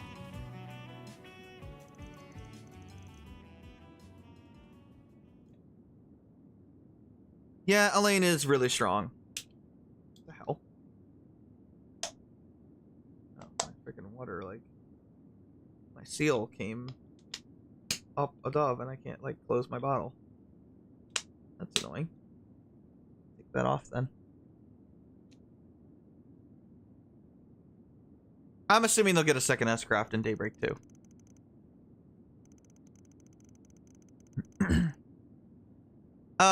Elaine feels responsible that, you know, basically she thinks she's supposed to be like, she's like the hero of Calvard, right? Like, they're a rank bracer, they're famous bracer. She's supposed to be able to protect everyone, and pretty much the worst possible thing ever happened in the history of the continent.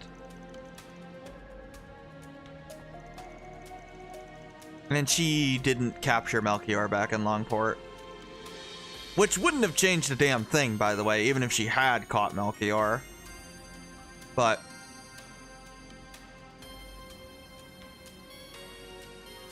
And, of course, Van, you know, like, hey, you can confide in me. It's like, can she? She left her already once before, so...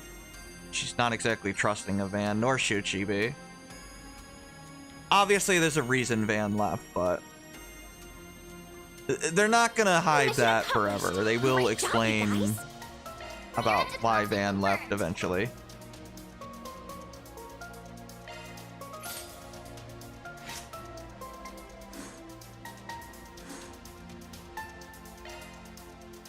That is one of the things they do talk about.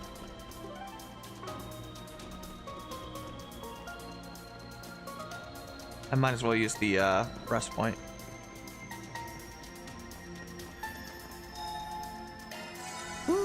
There's a lot of mysteries they leave. That is not one of them.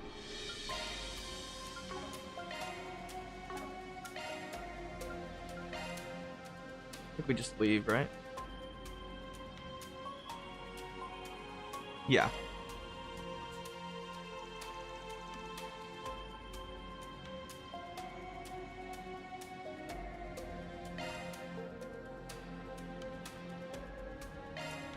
I don't know why, like, we can't go anywhere else. I don't know why it's asking us. I guess if you wanted to level, I don't know. Oh, hey, Nina. That is you, isn't it, Judith? Did you dye your hair? Yeah, that's what she did. Judith, you're still in disguise.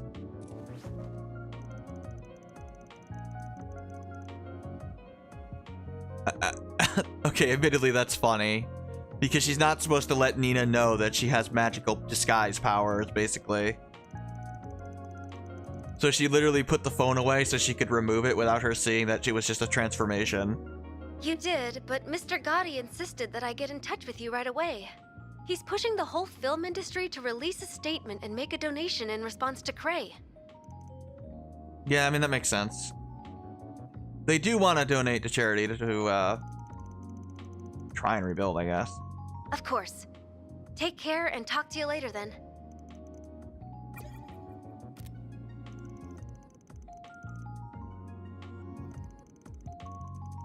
Well, obviously, like, he's not a dick. He's a bit of a pervert, but he's not a dick. I don't see why Gaudi wouldn't. Yeah, she's just immediately back in transferred state here. Yeah, we do have to take them down.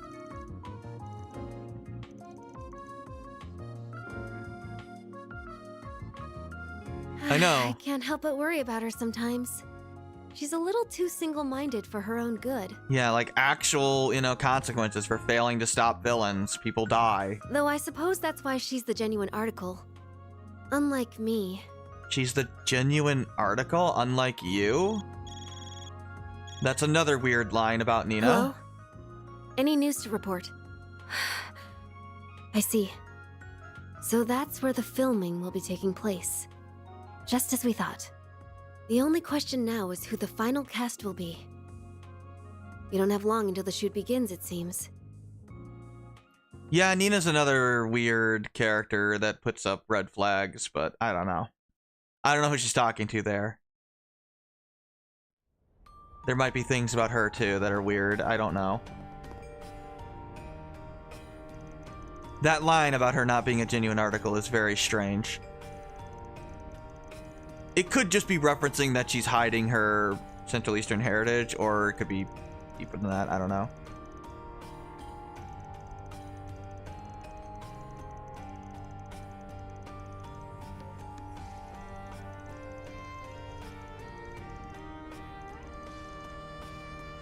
Feels like what, Van? Don't think I've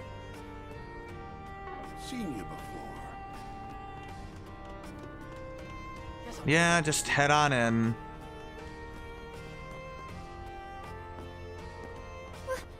What are you doing?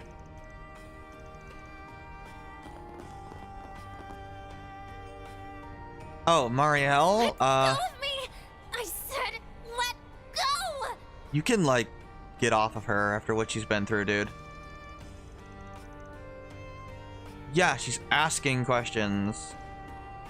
Oh my god.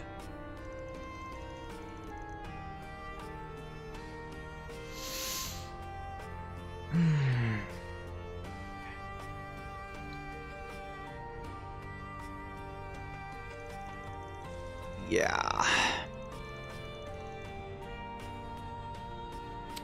The guy was trying to do what you think he was trying to do to her.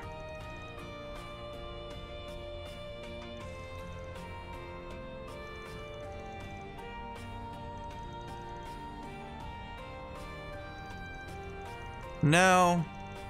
No. For God's sakes. It's the stupid bugbear guys that... like the joke Jaeger dropouts. Apparently they're trying to sexually assault women now. Good job not killing them, Reen. Or arresting them. Gee, it's almost like it has consequences when you don't actually stop terrible people.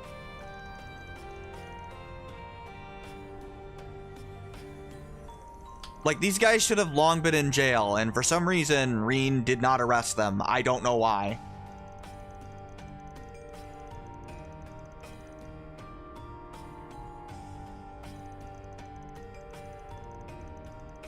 I would like, for Reen to be, like, confronted with, you know, a villain does something terrible that he lets go because, you know, everyone's good, right, Reen?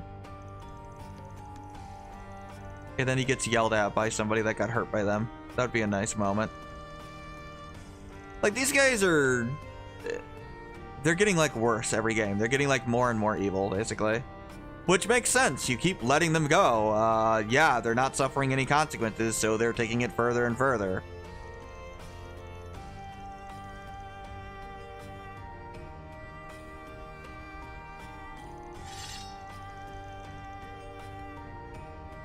Little creepy. Sure, just make weird, Let's see what you're made of. rapey comments, right? Why not? Sure. Activating skill. Whatever, we have to beat them up again for like the 50th time. They're just as much jokes as they always are. Look, I blame Reen for this, okay?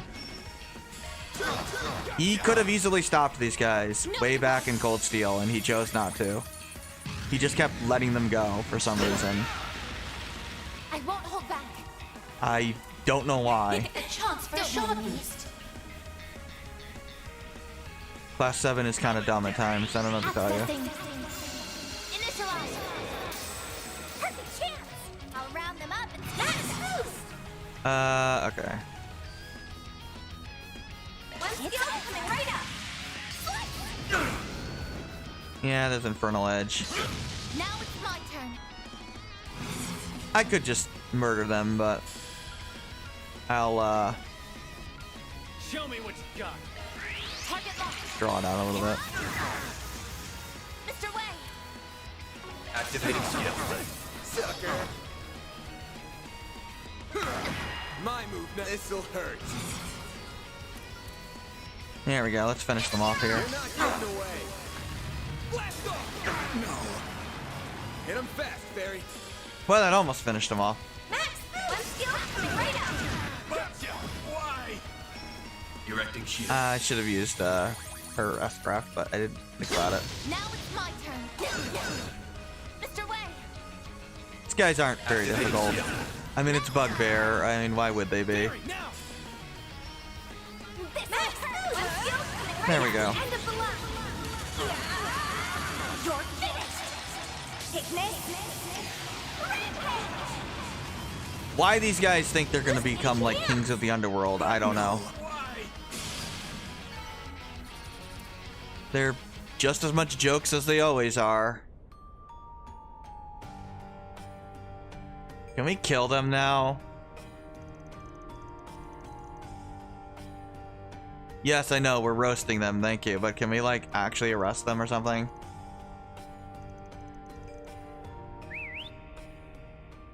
Oh, you're gonna, you know, call in your stupid dogs? Of course you are. Talkies? No, they're, yeah. Military monsters or whatever. Not that we fought any of them this entire game, but they're here.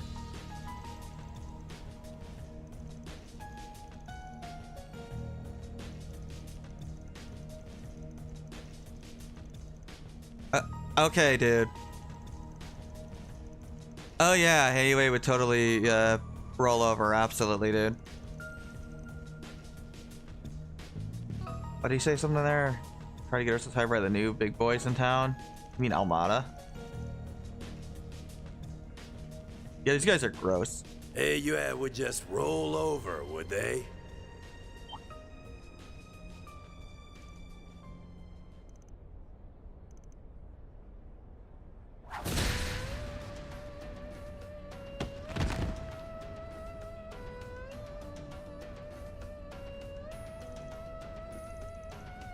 Well, you aren't putting up much of a fight.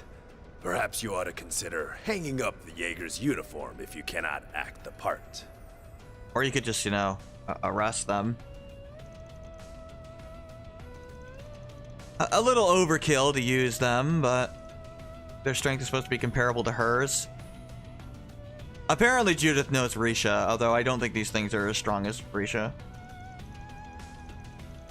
I guess it makes sense Judith would know Risha, because Risha does, like, dancing, acting, or whatever.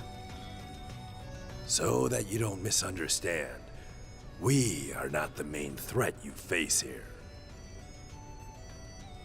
Oh, hey, how's it going?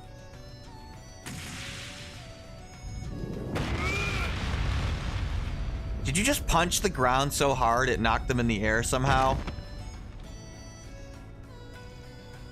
That is a shame. Your prowess is sorely lacking. Hello, Eye Patch Man. Oh yeah, it's the guy on the motorcycle. I must apologize. I see I overdid it some. Did you punch them so hard the dogs are now kneeling to you? That's hilarious. Oh, I did restrain myself. That's a good boy. No trouble caused, no trouble faced. So then, what will the rest of you be doing?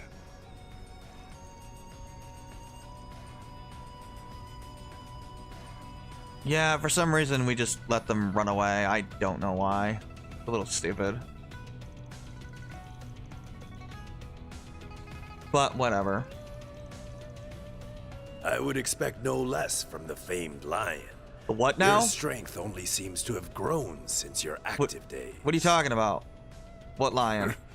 I no longer go by that name, and I would very much appreciate you forgetting it. I mean, it can't be that lion because he's dead. Thank you for leading me here, Elder. Not at all. That wasn't the only reason I came here. And I'm sure, with circumstances as they are, that I am going to be relying on you significantly in the days to come. I see. It's good to see you all again. I hadn't expected we would meet so soon upon my arrival. Yeah, Jin's a weird freaking character. I don't know.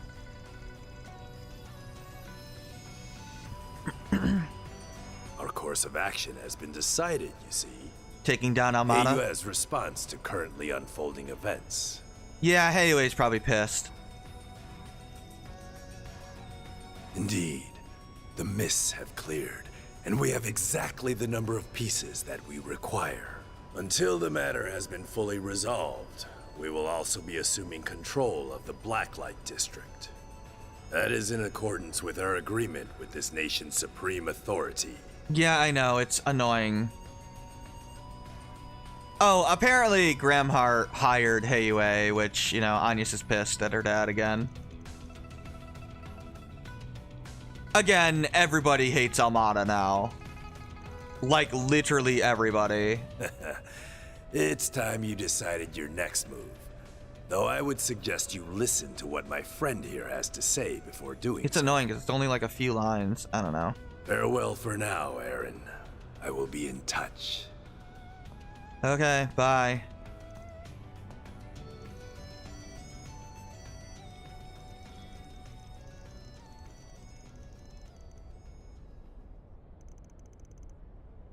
Yep, this is him, all right. This is how he's always been. How who's always He been? looks normal on the surface, yet everything he does is batshit crazy. Huh? Like wandering off with some stupid, dangerous object back when he was younger.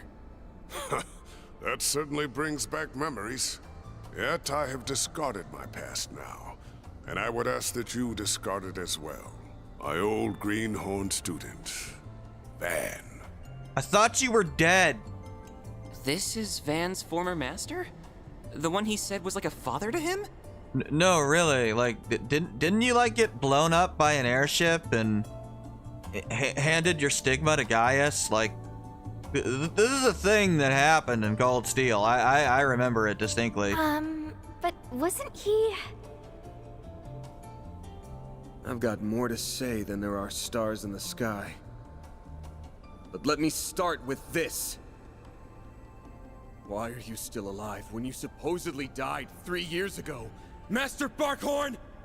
Yeah, he's just alive, by the way. So either Gaius was completely bullshitting in Cold Steel, or for some reason didn't know, even though he died, like, in Gaius's arms. He's alive. And their god Zeman, though I was once known by another name. If you expect to find out any more about that, I got bad news for you. They don't. I see you have brought quite a number of fledglings under your wing, Van. Very interesting. Now, this is very weird, so... Okay. So he didn't die. Okay. Somehow, though, he was still able to give his stigma to Gaius, even though he didn't die. I don't know. They don't explain it, so... Yeah, how did you do that? That's a very long story. Another time, perhaps. That's all you get. I'm not kidding. Hard to believe it's already been 5 years. Even harder to believe you're the same troublemaker I once knew. I mean, I like Barkhorn, or Burgard, I guess they call him now, but like... And then again, he died in Cold Steel, and, you know, and nobody stays dead in Cold Steel, so fine, whatever. And that those same words of wisdom would come from your mouth, no less. I see you are living in accordance with your own principles. I'm guessing it was some way for him to retire from the church, basically.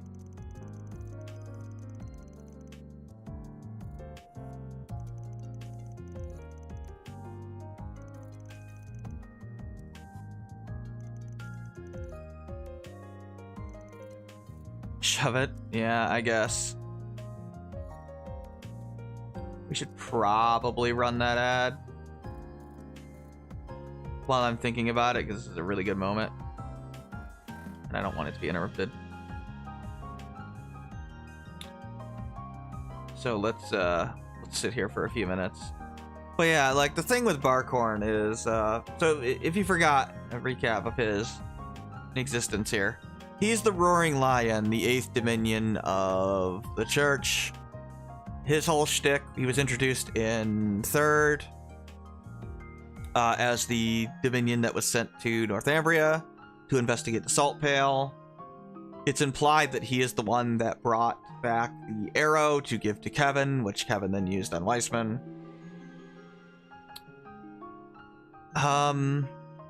Then in CS2, he did a stupid, weird... basically became a traveling priest. He's the one that was teaching Gaius in Nord. And then he played some weird game with Gaius in CS2 and some weird side quest where we, like, never even meet him, but he's, like, leaving letters for us for some reason. Then he died, apparently, off-screen in CS4, or CS3. When Gaius explained that, oh yeah, he died protecting me in Nord when like a Calvardian ship fired on something in Erebonia and it hit him instead. There was like a skirmish, basically. I guess resignation letters at 3 weeks notice are foreign concept and trails, probably. And then he somehow gave his stigma to Gaius and died. Except apparently he didn't die, and instead he has been alive. He also trained Van before that as well. Obviously, it's implied he trained Celis and Leon as well. So the question is, does Gaius know? If we assume that Barkhorn faked his death, which is probably what happened. I don't think he's resurrected. I don't think they're going that route. Then likely Gaius would know. He's probably been lying the whole time.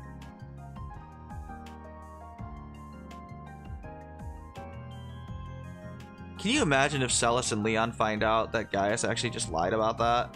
Because they definitely didn't know. They were saying that they were shocked somebody was still alive, and they did not know. And they directly ask each other, do you think he knew? They were obviously talking about Gaius, and they were not happy. Because the implication is that Gaius must have known, and he was lying to everybody. Which has got to infuriate them, if that is the case.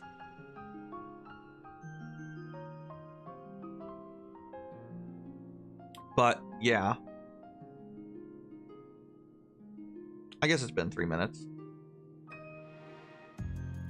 Yeah, kinda nuts, I know, but whatever.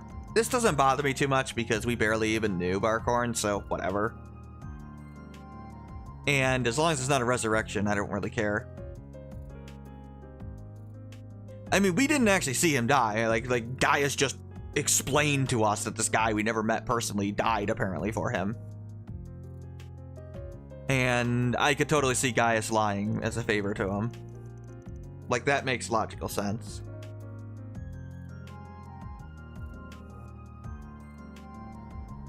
I'm so sorry for all the trouble I caused you. Thanks, Marielle. I'm such an idiot. I just got tunnel vision and let myself get all carried away. Yeah, obviously she came down here to She was pissed off about Dingo dying, and this is great voice acting, by the way. Listen to like the tremor in her voice. Such an idiot. I just got tunnel vision and let myself get all carried away. Like she's on the verge of just completely breaking down. Dingo always warned me about this. But look at me. I haven't learned a thing.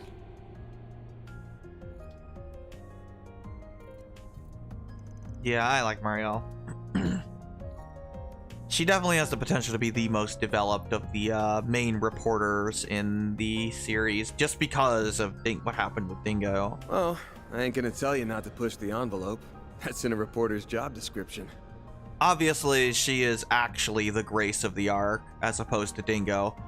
They did a good job pretending that it was Dingo the whole time, and then they flipped the switch on you. Just make sure you don't forget what Dingo said. Think about what you can do and what you want to do. You'll find a clue on how to move forward in the gap between the two. Yeah, it is good advice.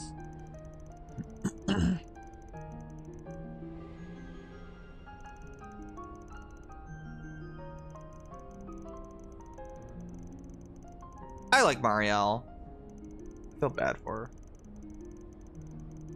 I feel really bad for her.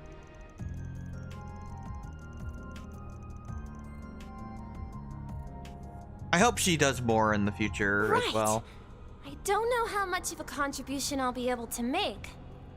But she kind of got a fire lit under her ass because of what happened with Dingo. I'll start being more mindful of my cans and wants. And I'll do it while finding a way to move forward. Like, she's obviously a pretty strong woman inside, considering, you know, she literally lost the person she was in love with.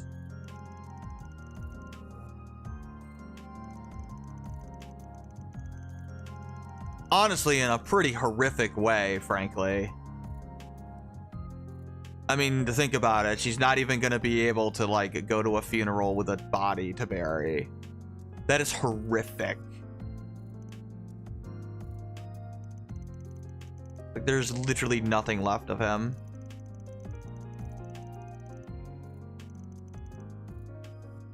Yeah, we're all introducing each other to who's totally not our final party member. Don't worry about it.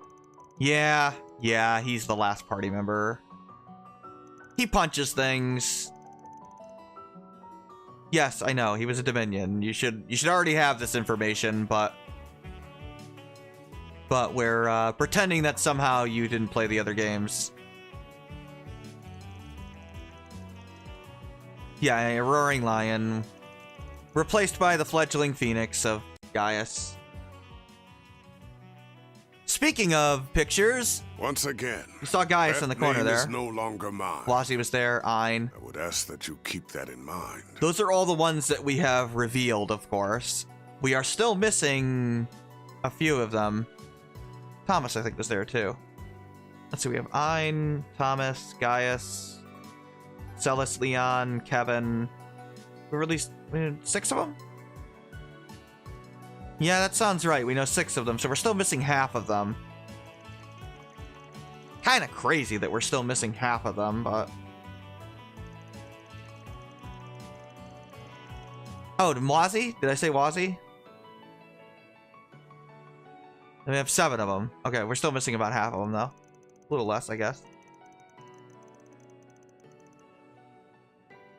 Bullseye.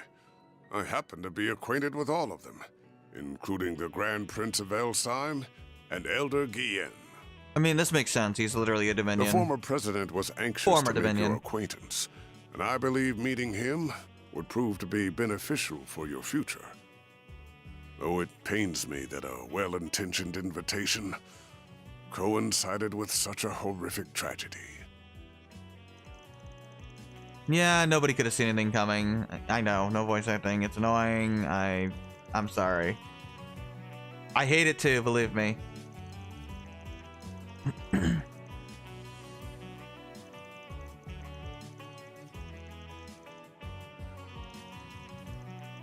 Yeah, so he is supposed to die. Okay, yeah, so they're referencing when he was supposed to die protecting Gaius, but he's alive, apparently.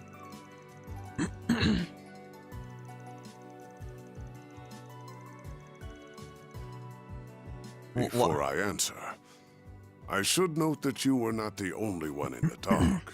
Obviously, Celis and Leon were definitely in the dark. I did not reach out to my other students either, and I never intended to do so. I wanted you all to walk your own paths. I'm guessing the only one that might have known was Gaius. And I intended to leave my survival a secret. A trump card that I could pull out in the wake of a crisis. Well, I think a nuclear weapon going off in the middle of a rural town is probably counts as a crisis. Now, why, Retributive Tower didn't count, I don't know, but apparently this does.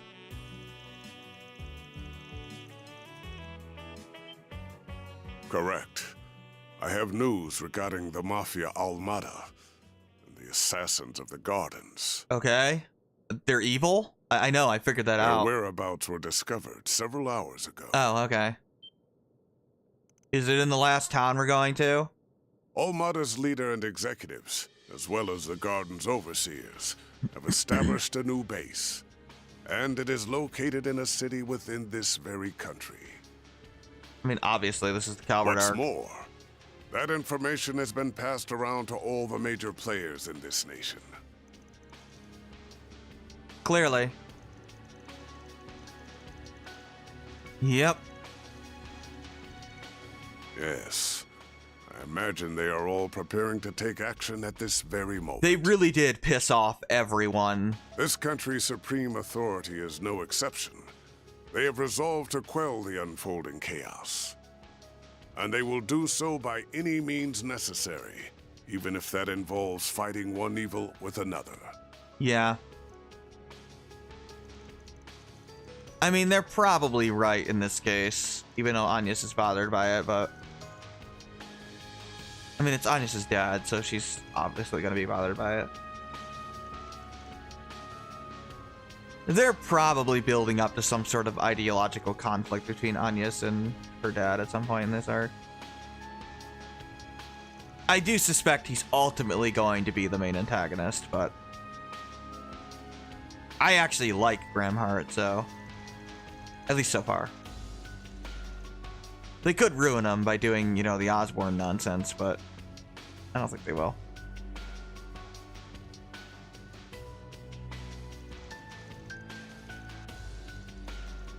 Oh, yeah, some of them might be trying to get the nuke. That would be really bad, yes.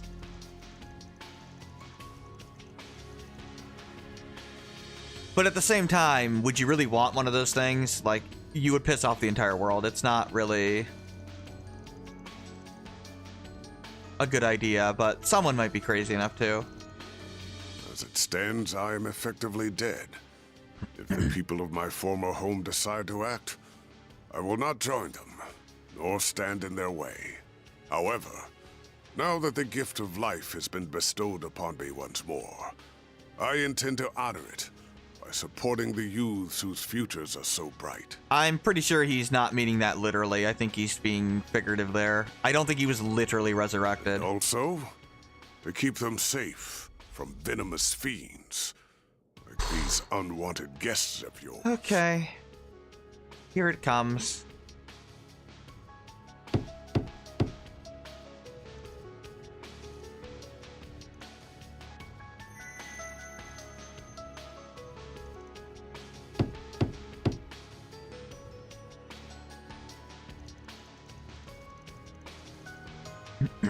That's so. What a shame. And after we came all this way to give you a job. And a little souvenir from your reporter friend.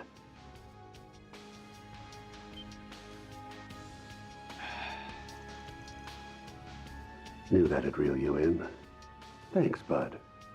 Do excuse us.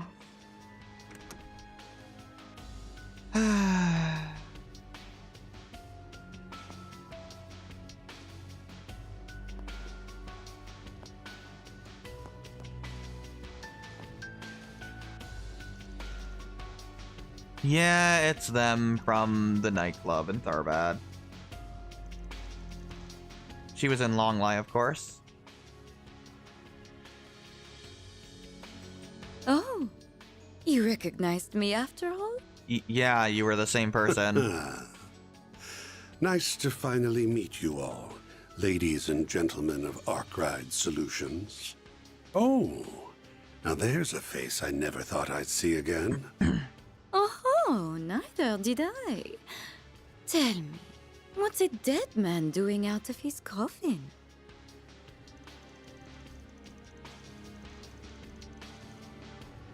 Because you already know? Oh, okay. No need to give us the death glare, you old fossil. We've traded many friendly blows in the past, haven't we? Friendly blows, okay. Why don't we bury the hatchet? Let's be like the Jaegers. Embrace yesterday's foe as today's friend. Yeah, he has a really good voice.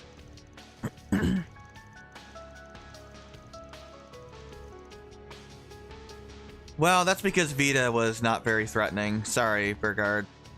She's got to be like the most pathetic freaking Anguis in the series. Ari and Rod, they kind of ruined in CS, but whatever. He's got your number, dear. No one will ever reconcile with you. And for that, you've no one to blame but yourself. You're on thin ice. But your words are laced with the truth, venomous though they are.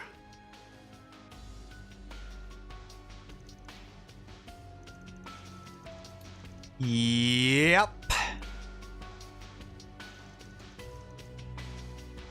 Yep. Fourth Anguis, there he is. 1,000 The name's Oathbreaker. Elroy Harwood. I'm the fourth Anguis. So you know how Ouroboros was pathetic in the previous arc? Yeah, not anymore. They're freaking terrifying again.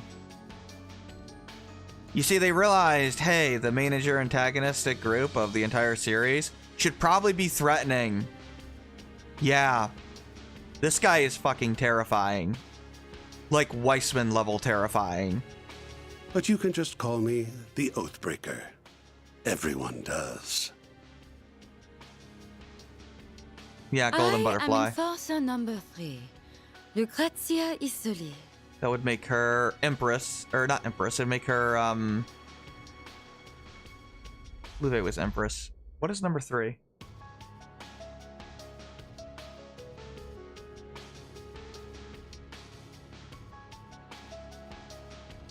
Card 3. Oh, it is Empress. Okay, yeah, that makes sense. Luve was number 2, right.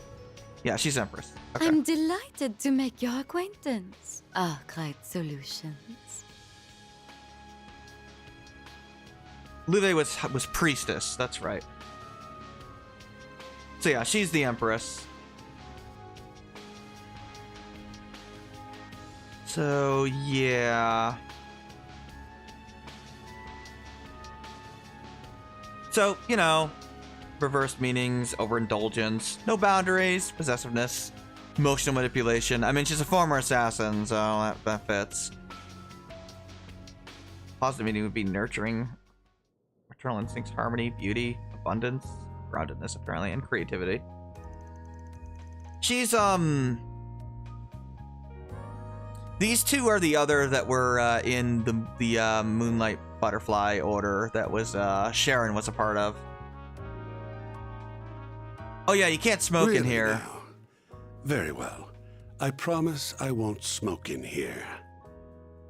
Ooh, accidentally went and made an oath there. And I can't afford to keep those. Yes, he did that on purpose to be an asshole. I've got a reputation and a title to uphold, you see. Gotta break an oath or two from time to time. From time to time? You break oaths and rules as easily as you breathe. Yeah, he's like legitimately evil. I mean, I don't know what to tell you. True. He might actually be worse than Weissman, which is very strange in how much they hated Weissman, because I consider Harwood worse, frankly. He is terrifying. Anyway, on to business. I want you to go on a little trip for me. You're kidding, right? Why would we help Ouroboros? What? You're not up for it? Not really. Strange. I thought I heard you took work from anyone. Yes, Ouroboros. Ouroboros wants to hire Van. No joke. Yeah, if it works reasonable and if I like you. And your likability's going up in smoke faster than the tobacco in that cigar. Yeah, obviously they're after Almata too, but it's Ouroboros. They're freaking dicks. You gotta be kidding me. Do I really gotta spell it out? It's 'cause you kids will make things way more fun. He's not kidding, by the way. He's literally just enjoying this. Yeah, he doesn't give a shit at all about Creil. It's all just fun and games to him. No, you can't. He's completely evil. I mean, he's like an irredeemable character. Which is good. I mean, Ouroboros needed this. The Society has already decided its course of action for this whole thing, and I'm leading the charge. Of course, this makes the whole surrendering to Osborn thing completely ridiculous, considering, really, this guy voted to surrender to Osborn? I just don't buy it at all. Like, that's just bizarre to me. This guy seems like the guy that would just, like, decapitate Osborn and be done with it. Enforcer number 3 will be backing me up, and so will Enforcer number 8, who you already know so well. Yeah, he means Walter. The goal's to round up the members of Almata and the Gardens, and murder every last one of them. Yep. In the name of justice. Had they kept to their little dog and pony shows, we wouldn't lay a finger on them. Honestly, I rather enjoyed kicking back and watching them wreak havoc. Yeah, he's not a good person. I don't know what to tell you. But they've become a threat to our plans now, and we can't have that. If those little bugs want to punch above their weight, then we'll crush them beneath our feet. I have to let the cat out.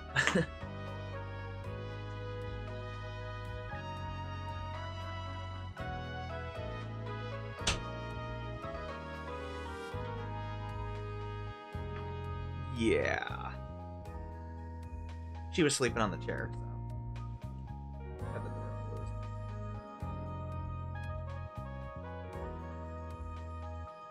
closed. Though no doubt it will be easier said than done. They're both troublesome and insidious, and some rather formidable guests will be joining their party. Everyone's got different aims here. Some want them brought to justice. Some want them dead and buried. Heiyue will surely be joining the fray, and I'll bet the Jaeger Corps will be after their bounty. I'm guessing Marduk HQ will be there too, yeah? Probably.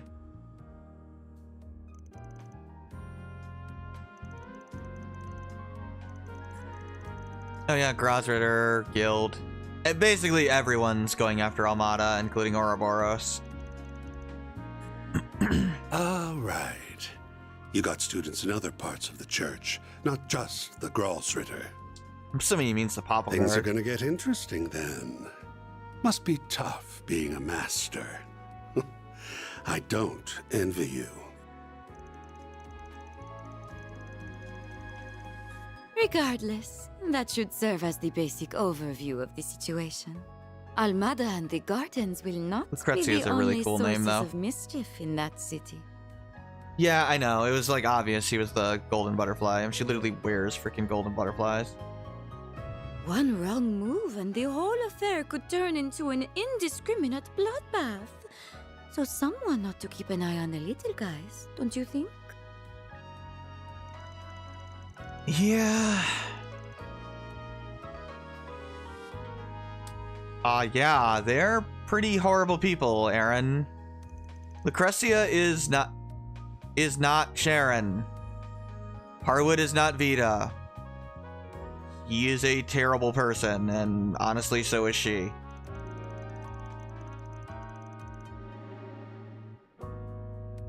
Yeah, apparently they might have another nuke, then that would be really bad. You can use whatever justification you want. I don't really care why you join, just so long as you do. Because if you don't, this whole thing will be a snooze cruise from start to finish. I need you kiddos to prevent this battle from being too one-sided. What do you mean by that? The Guild's the only one in this brawl that's going to be fighting for the common man. If we add you to the mix, however, it'll make for a more balanced blend. A recipe that's made for chaos. Oh, and should you happen to run into us, I'd like you to come at me knives out, and ready to cut me into a million little pieces. You are the weirdest client ever. I'm very much into that sort of thing. See what I mean about how this guy seems like he would never, ever, ever, ever, ever have surrendered to Osborn? Like, this is so strange. I mean, I know they're retconning a lot of things, but like, Jesus. Like, this guy is horrifically evil. I mean, it's good. Like, Ouroboros needed this desperately. We could not get another Vita.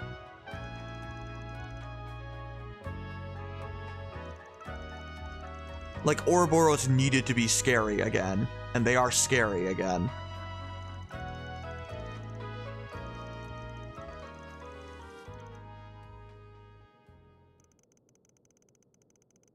What kind of relationship does Ouroboros have with them? Yeah, let's find out. Well, it isn't a close one, if that's what you're wondering. Okay. We haven't exactly been keeping in touch as of late, but your hunch is on point. Creepy music? We do have a connection with the Gardens. Of course you do. You see, the two of us were once part of the Order of the Moonlight Horse, an organization of assassins. Yeah, this we already know from Cold Steel. 14 years ago, Ouroboros destroyed the Order, but they extended a hand to the two of us and brought us into the fold. Plus Sharon as well. Although they did not do the same for many of its other members. The society is a small group of elites, and they only accept the best and brightest. Fortune had not abandoned them, however.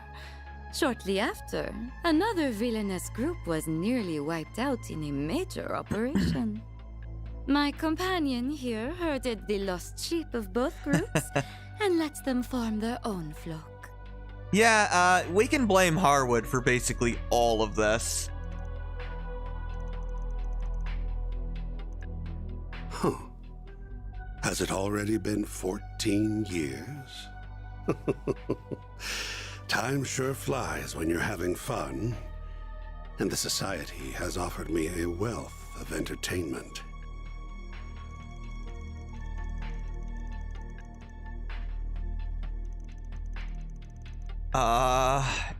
It probably is, Van. Isn't. It's exactly as you think. The DG cult. Yeah, these assholes are still playing a role in the story.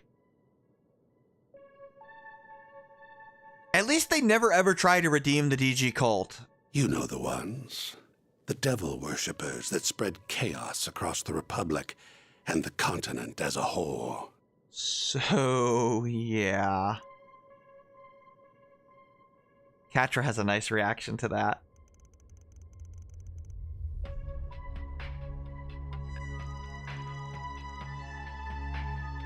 I brought the remnants of the Moonlight Horse and the DG cult together and set them loose on the world. So, yay! That's the origin of the Gardens. Thank you, Harwood. You're such an asshole. Literally just because it was amusing to him, by the way. That's how the Gardens were created. They find seeds that are scattered by the wind.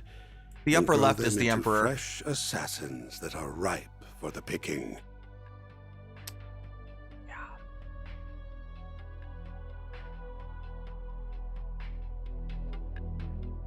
Had I left them alone, the founding members would have rotted away, and their budding talent would have died on the vine.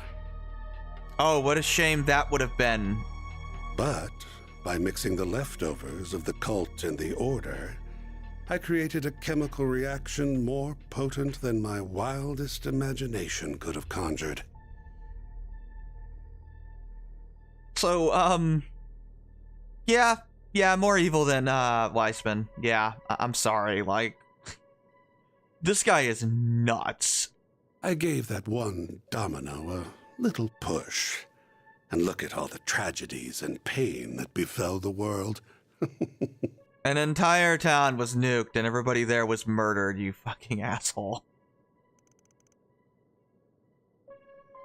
Keep in mind, he's trying to hire us and he's like laughing about it all, like it's funny to him.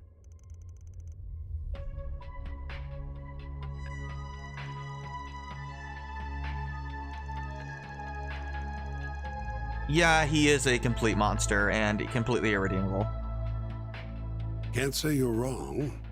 My colleagues, like the Wellspring Alchemist and the Professor, never go far enough for my tastes. He thinks Novartis doesn't go far enough. You know, the man that put Ren in a giant robot and caused her to re-experience her trauma? He doesn't go far enough. Obviously, he's talking about Maria Bell, too. Maria Bell's just fucking weird, though. But that's humanity for you. No one's the same. We've all got our own desires that make us tick. I sincerely hope this guy does not make it through this arc. Like, he needs to die. Like, Novartis was, like, the one guy I wanted to see really die in the Order. Or in Ouroboros. Yeah, no, this guy's worse.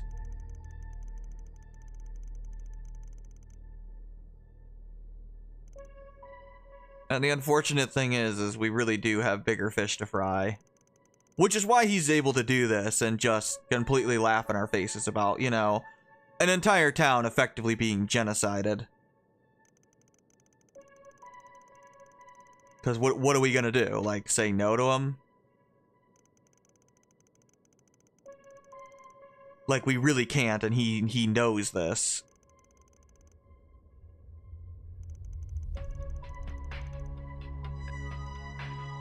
Oh, you do not need to think of it as helping us. You may instead think of it as entering a mutually beneficial relationship, where our goal is simply to use one another for our own ends. I suppose. You're paying us, right? I can take charge of laying the groundwork for the requests you'll get at the city. Those will keep you plenty busy. I'll even throw in a couple that'll give you a real thrill. My, they really don't trust you, do they? Should they? Anyway, sounds like we have ourselves a deal. Oh, almost forgot the other reason I came to this little office. Here's that souvenir I mentioned earlier. Oh, God. Yeah, that's Dingo's camera. If you're worried about radiation, don't be. The professor, our technical expert, looked into the matter, and he found no traces of it whatsoever. So yeah, there's no fallout, so they definitely didn't create a real fusion reaction, which is the only good news, so... Believe it or not, it would have been worse if we didn't stop Almata in Chapter 4. Creil wouldn't have just been destroyed, it would have been uninhabitable. The three disciples are probably racking their brains about that mystery this very moment. I mean, they don't say why, but I'm assuming it's because they did not finish the formula. Yeah, it's likely because Dante's wasn't actually able to detonate it properly. He basically forced a detonation with the shockwave of his sword. That's my guess. Either way, they didn't actually finish it, so he can't detonate it properly. So, you know, I know it's kind of strange to say, well, at least they were only incinerated, but, I mean, that literally is the only positive here. If you can, you know, call anything a positive.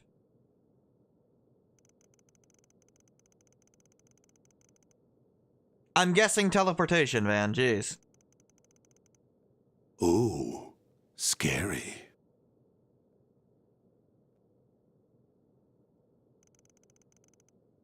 Just to, you know, keep, twisting that knife. Guess we'll be off. We wouldn't want to overstay our welcome now, would we? You can I leave can now. hardly wait to see how you and those relics of yours will liven things up. Clearly he knows about the Genesis. Don't know what you're talking about. Why don't you ask the defanged lion? I've done enough talking for one day. Well then, have a lovely rest of your day. He probably would have told us if he didn't hear that part of the conversation where clearly, Burgard knows where we're going.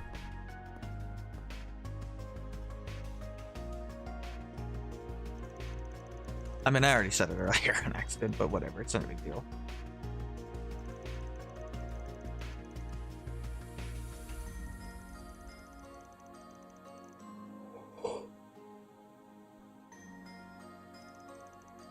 I'm just glad Ouroboros is finally threatening again.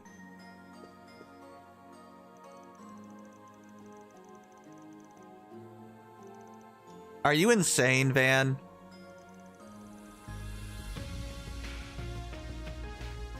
You want to go solo? Are you crazy? No, I need my party, thank you.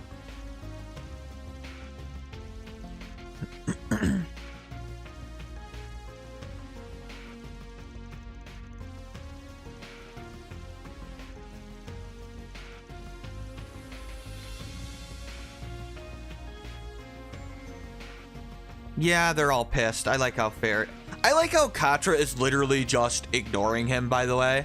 That's hilarious. He literally just started scrolling on his phone. He's not doing anything on his phone. He's literally just scrolling on it just to be like, yeah, I'm not listening to a word you're saying. You done flapping your gums yet? Like, that's a nice way to have him not do just a generic glare like Fairy does. Good, because I stopped listening when I heard the words, "It's too dangerous." I appreciate that you're worried about us. I really do. However... We all have our reasons for wanting to go along with you. No kidding. Mine is to ensure the nuclear devices can never again be used for malicious means. Marduk considers this crisis to be a matter of grave concern, so it is only logical that I also accompany you. You said it yourself. I'm not even a part-timer here to begin with, which means you can't order me around. I guess you're not technically working here then, huh, Judith? I'm a phantom thief, so I'm gonna steal this show whether you like it or not. Thanks, Judith. I haven't been stealing my nerves all this time for nothing. I'm not letting anything get between me and my sweet, sweet revenge. Even if you fire me, I'll just hitch a ride with Heiyue instead. He's not kidding. And I'd try to join up with the warriors of Kruga. Yeah, so obviously they would just go on their own. I would really rather go with everyone here, though. Which, yeah, fair enough. I want to tackle this thing head on, the Spriggan way. Naturally, I would like to accompany you as well. Not just because of the Genesis, though I'll admit that is a factor. More importantly, I feel this conflict is born from the source of Calvard's turmoil, the distortions in the everyday world I know and the underworld. If my feeling is correct, then I must see this through to its conclusion. I recognize this may be a harrowing experience for me, but even so, I am determined to confront the harsh realities that lie in wait. So take me with you, Van. Please. Agnes. Wow.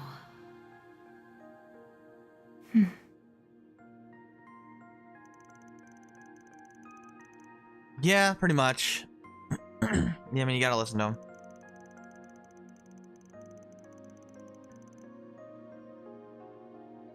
I know, and I do feel guilty about it. Oh. Still, I have a plan in mind, so don't worry.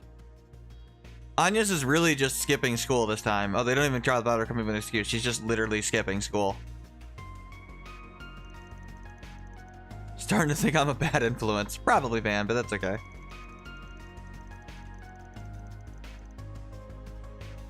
I'll make sure you get paid in advance. That way you'll have the mirror for the bribes and hush money. I wasn't planning on going that far. Okay, that's funny. Especially since Anya's is almost certainly already wealthy, considering her dad is the president of the country. Wow, Van's right. He really is a bad influence on you. Okay then. Now that we've got all that squared away, mind sharing the location of the base? Yeah, where are we going? Right. We need to know where they are so we can kick their sorry butts. Very well, then. The base of operations is located in the third largest city in the Republic, as well as its oldest. It is also the place where the terrorists of Calvert get much of their funding. Oh boy. Yeah, guess where that flashback takes place. Rossian. Yeah, the implication being, you know, Van has some connection there. That is where they have set the stage for their carnival of chaos.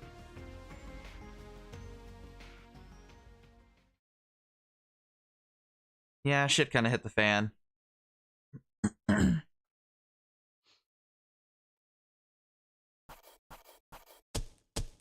Truly well done.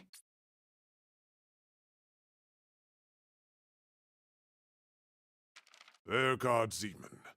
I may have lost my life once, but that alone would never be enough to stop me. There is no night this time, by the way. We literally skip night in Edith and just move straight on to where we're going. Oh yeah, he's 69 years old, by the way. So Zero, we finally have a real old man in the party. For real. He's like 70. With a 70-year-old man that's gonna punch the shit out of people. I like how the background says unknown, even though we literally know everything about him, but whatever. Oh, I just realized it says the amount of points you need on the right there. Whoops.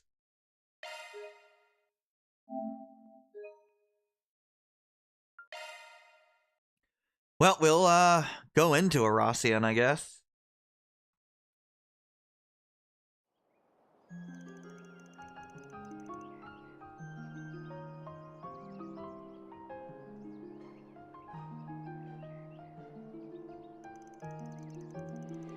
Good thing he has a motorcycle because we don't have enough seats anymore.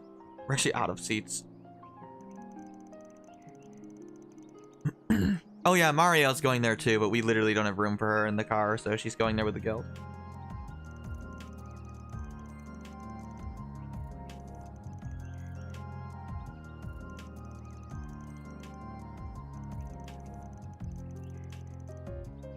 We're only going to avenge that handsome reporter guy. I guess. Due to a family emergency. She is literally lying, by the way.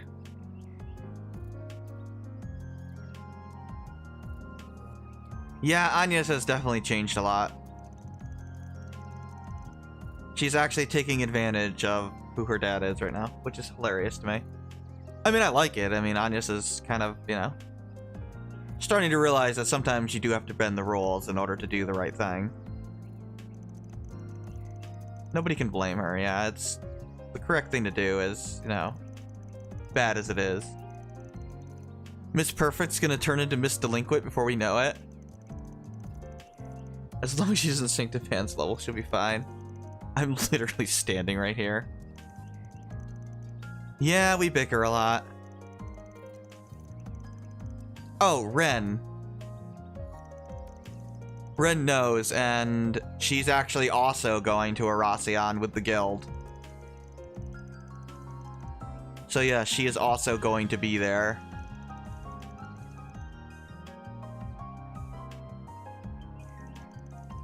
told the school she received an emergency request to return home from the Liberalian embassy. She's lying, of course. But it's Ren. She's cool.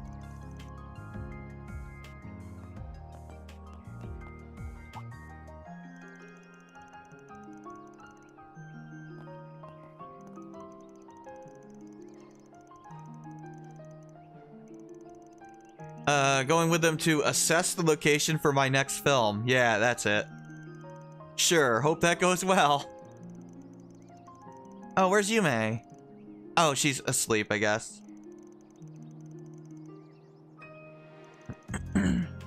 Yeah, we're going there really early.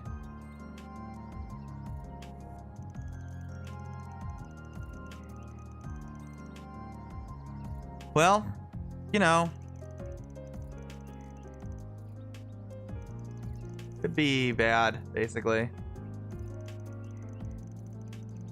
I'm doubling the rent on your office. Thanks. Thanks, Victor.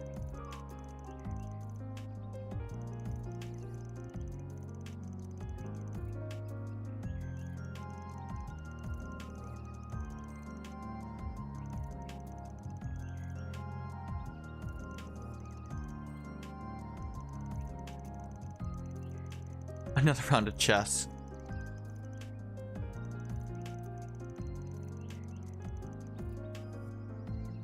Wow, you played Burgard to draw on chess.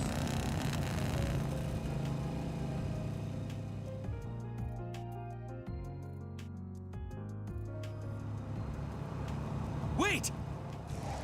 Oh, you guys knew, huh? Of course they did. They must have figured it out.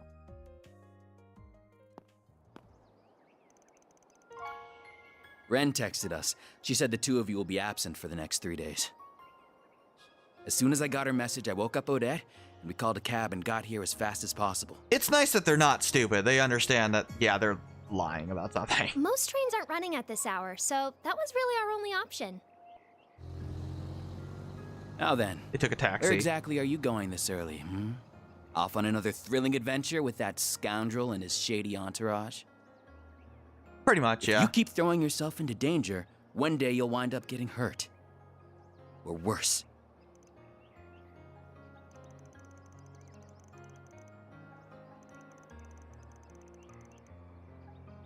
No! You don't have to do anything! Yeah, even Odette is like scared this time. I mean, it makes sense. Like, a town was literally nuked. I don't want to lose you. I mean, look at what happened to Creil. I know you put a lot of pressure on yourself because of your family. But if that's your only reason, if you're just risking your life for your dad's sake, then I won't let you go. Oh yeah, Odette and Albert are the only two students that know, other than Ren, who her dad is. Ren obviously knows because she's super smart. But she told these two.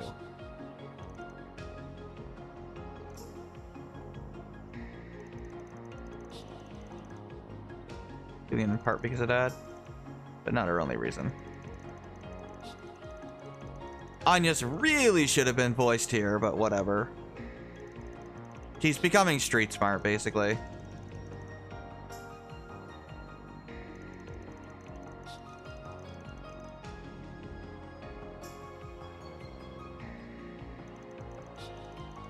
She's doing the Estelle thing, which is cool. I like Anya's.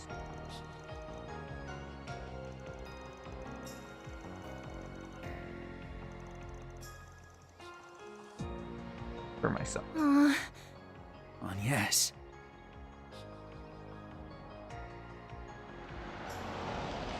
This is an excellent scene.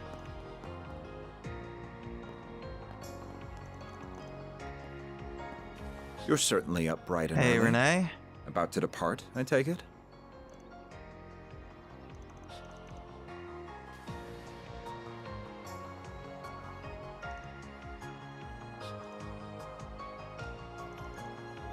Yep. Dad. Yes, her dad shows up to talk to her. One must always be responsible when making critical decisions, and be acutely aware of their potential repercussions. I pray you took that into careful consideration when making yours, Agnes. Of course I did. I am my father's daughter, after all. I fully intend to seize every opportunity to broaden my horizons and learn from my collective experiences. As much as it pains me to admit, I can't promise that I'll return safe and sound. But I can promise that I'll spare no effort to do so.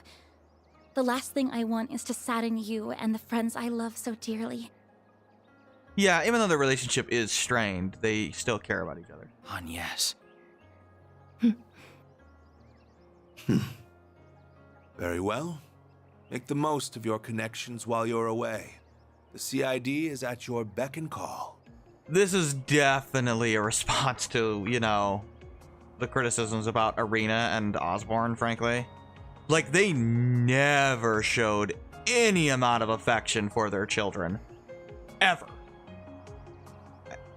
And in Osborne's case, he never showed any affection towards any of the Ironbloods. He never showed any affection towards Reen. Irina never showed any affection at all towards Elisa, at all. Ramhart actually does. There are many truths that lie dormant in the gap between ideals and reality. You would do well to seek them out. Like, he's actually worried about her. He's actually checking on her. While also, yes, giving her freedom. And expressing some amount of pride in her. Really wouldn't be that complicated to have Irina have done something like this. This is all you would have had to do. I will cover for you with regards to your absence from Aramis. You have 3 days, no more, no less. If you exceed that, I will send in the army. He basically has no choice. He can only hold it back for so long. That is as far as I'm willing to compromise. That's more than enough. Thank you, Dad. I entrust my daughter into your care, Arkwright. See, he actually loves her and cares about her a lot. Even if they have an awkward relationship because of the death of his wife. You would do well to utilize her services to the fullest. I see you've gathered a retinue of assistants and associates. I am depending on you all to keep her safe from harm. No need to worry, Mr. Prez. Your girl's in good hands. We may skirt the rules of society from time to time, but we ain't about to break any labor laws. I too will do all I can to ensure the safety of everyone here. Yeah, it's one of my favorite scenes when Graham Hart just shows up to check on his daughter. You have my thanks. I don't know why they call him Man in Jacket still. Like, it's obviously Graham Hart, but whatever. I will give you a call once you reach the city. I shall leave a certain other woman in your capable hands as well. He probably means Elaine. Always finds a way to saddle me with busy work. That's my guess. Anyway, that president is sure something. Definitely has the looks for the part. But he sure doesn't wear his heart on his sleeve. The guy clearly cares about you, but he just won't come out and say it. Yeah, they're definitely being a lot more careful because they don't want him to come across as neglectful, which they apparently realized Irina did. They must have realized that.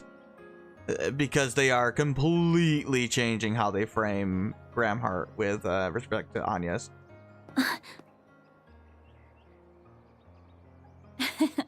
Well, he is a politician at heart. Evading direct answers is what they're good at. Between that and a 20-year worst sentence, yeah. Yeah, making fun of politicians, that's funny. Ah, darn it. I had so many arguments prepared, but now they've been blown out of the water. Just come back to me safely, all right? Will do. If anything does happen, just give us a ring, and we'll be there before you know it. Until then, please look after our friend. Of course! Yeah, you got it. I mean, it's one thing to, you know, try to do the thing where, oh, I'm giving my child freedom, right? You know, freedom to do what they want. But then you have to express pride in them when they choose something to do. You have to show some amount of affection or worry or something. Otherwise, it's just neglect. It's not freedom, it's neglect, which is child abuse. And that's what Irina is in Cold Steel. She's a child abuser. And I understand that's not what they meant to portray, but that is what she is. And they must have realized it because they are very careful with Graham Hart to not frame him that way.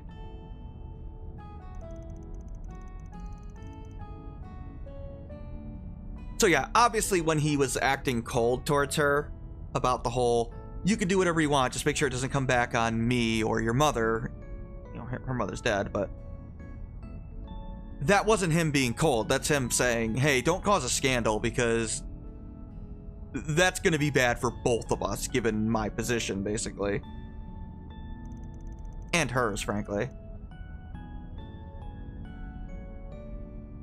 So yes, he actually wasn't being mean to her there.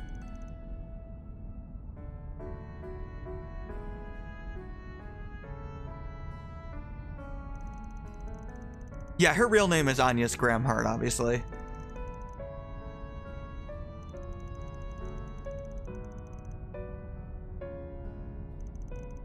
Yep.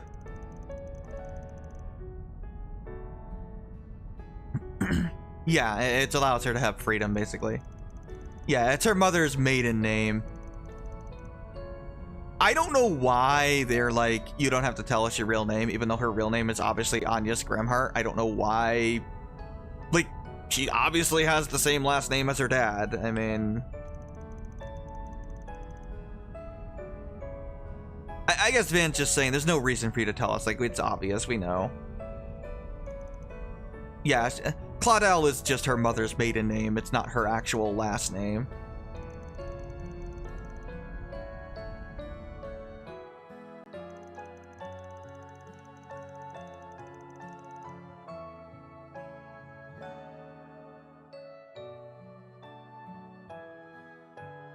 Yeah, they're very, very careful to show Gramhart as a loving father, which is good.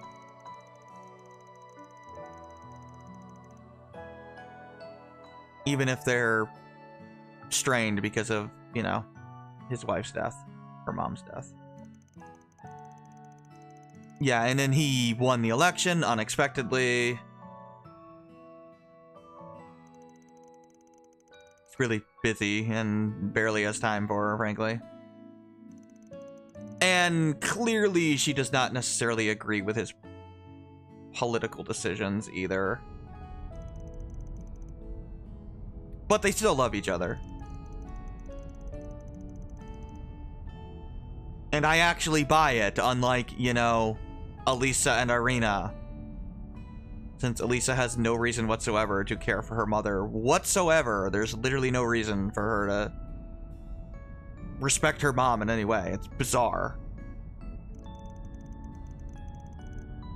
And of course, Osborne never once expresses any amount of pride in Reen or anything until just out of nowhere at the end of the game, right?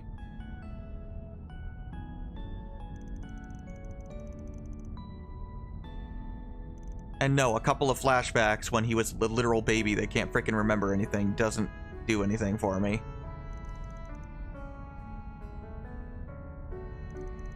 Like, modern day Osborne was just a complete abusive monster.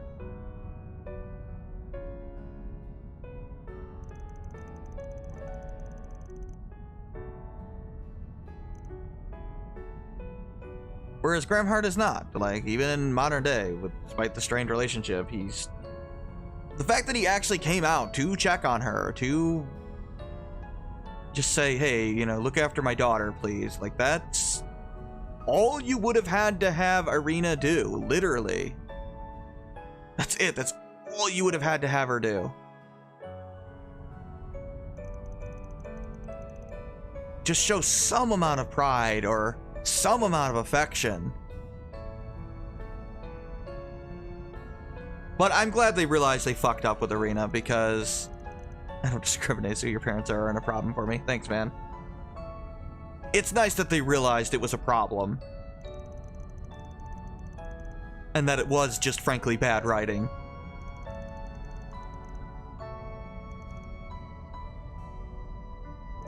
Same with Osborne. It was really bad writing with, like, I don't buy for a second that he ever gave a shit about Reen. Or any of the Ironbloods. I don't think he cared at all. And I know I'm not supposed to think that, but I have eyes, you know? I have eyes and ears, and I don't see how else I can interpret the character.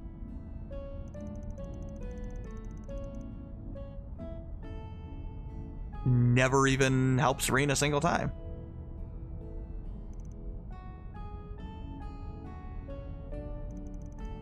And I don't buy for a second that Irina ever loved her daughter. Never once tries to help her. Never once... She never even once hugs Elisa, like, ever. It's ridiculous. Like, I'm supposed to buy that she's some loving mother giving her daughter freedom? No, I'm sorry, she's not. She's abusive, who should have lost the rights of her, should have lost her parental rights. And the fact that I'm supposed to view Elisa as, like, the petulant child is just one of the most ridiculous plot point resolution pretty much ever in the series for a character subplot. What do you say? Especially you, Judith, you don't even work for me. Actually, I've made arrangements to pay her... Oh, God. Van has to pay Judith. Reset hired her.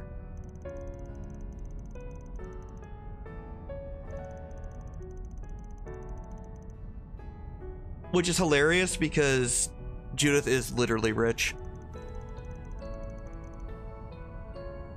That mirror was gonna go towards a new body kit for the car.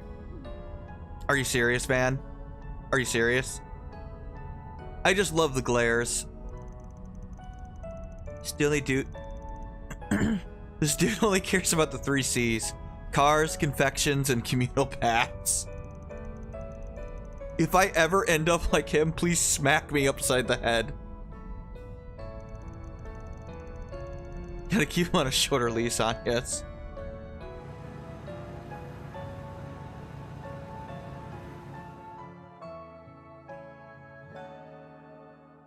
It's funny how many times they bring up Anchorville and we like never go there.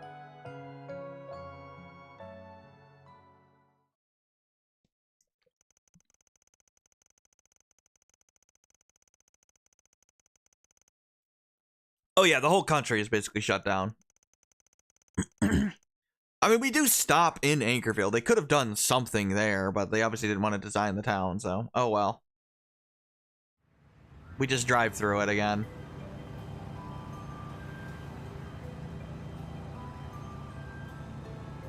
Yeah, Aaron switched to riding the bike for some reason. Also, he's listening to music or something in earpods. Yeah, they basically needed an excuse to have Burgard talk to us in the car, so they just had Aaron be able to ride a motorcycle. 280,000 people. Remember that number.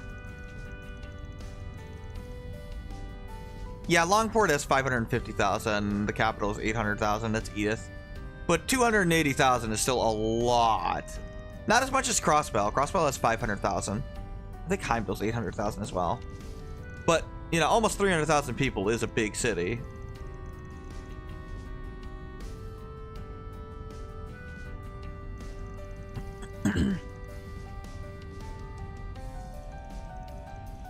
Oh, Judith is driving now, by the way. We have a new driver. Makes sense she's able to drive. You can't see Anya's, but she's behind Judith. I think they literally didn't even draw her model there, but she's there.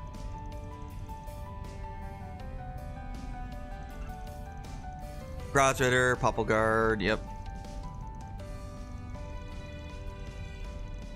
Pre-rolls came back on, but that's fine. We'll end when we get to Arassian. Yeah, it's the peacekeeping force, basically, the Poppelgard. We're actually getting more information about them, which is cool. Right, the Grodsritter is basically a really small number of people. There's like 1,000 knights and squires and 12 dominions. Poppelgard has 30,000 people. They're less like super powerful. They're basically the normal soldiers of the church, if that makes sense. As opposed to the elites. They don't like each other for some reason. Yeah, we see 8 of them here. Yeah, we can see Thomas, Wasi, Kevin. There's Celis. Ain's in the center there. Leon, Gaius. And then Barkhorn, obviously, but he's no longer active, so... 7 out of the 12 dominions we now know.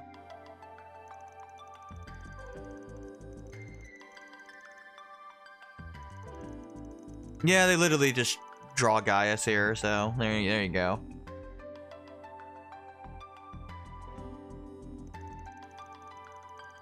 Yeah, the 4th and 11th, so we know, let's see, 1st, 2nd, 4th, 11th, 8th, 9th. Missing one of them.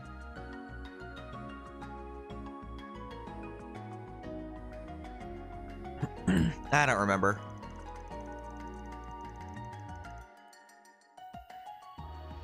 Yeah, they're really strong. Yeah, they're the 4th and 11th. Let's see, the 1st is I, and the 2nd is Thomas.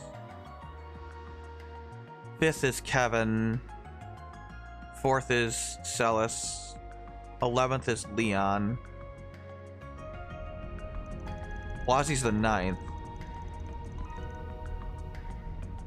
Thomas is the 2nd.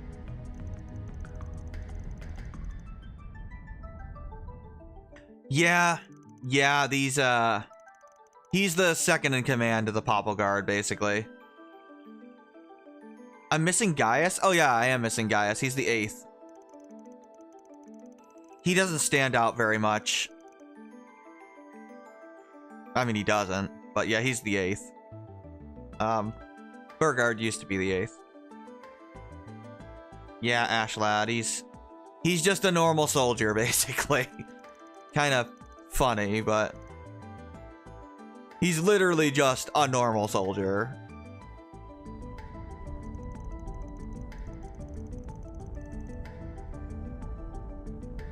Oh yeah, they have a secret unit called the Iscariot, I guess.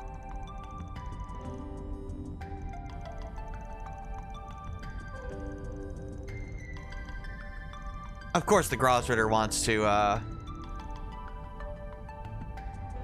take the... It's kind of weird that apparently there's factions in the church that fight each other.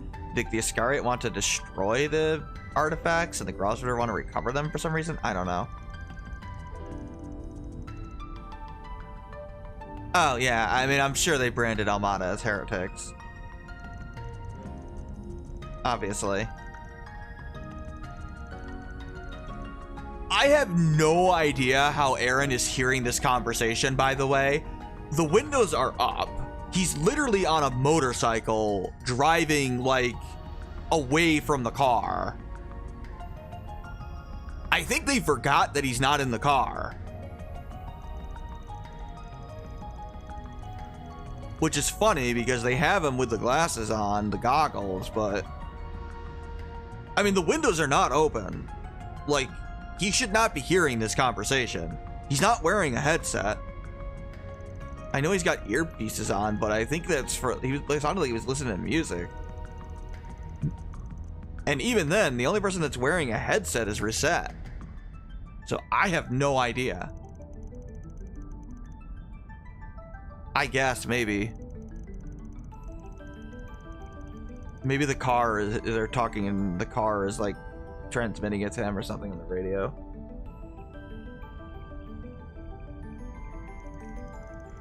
Yeah, apparently the Kruger will be there too. CID, yeah. Basically everyone hates Almata.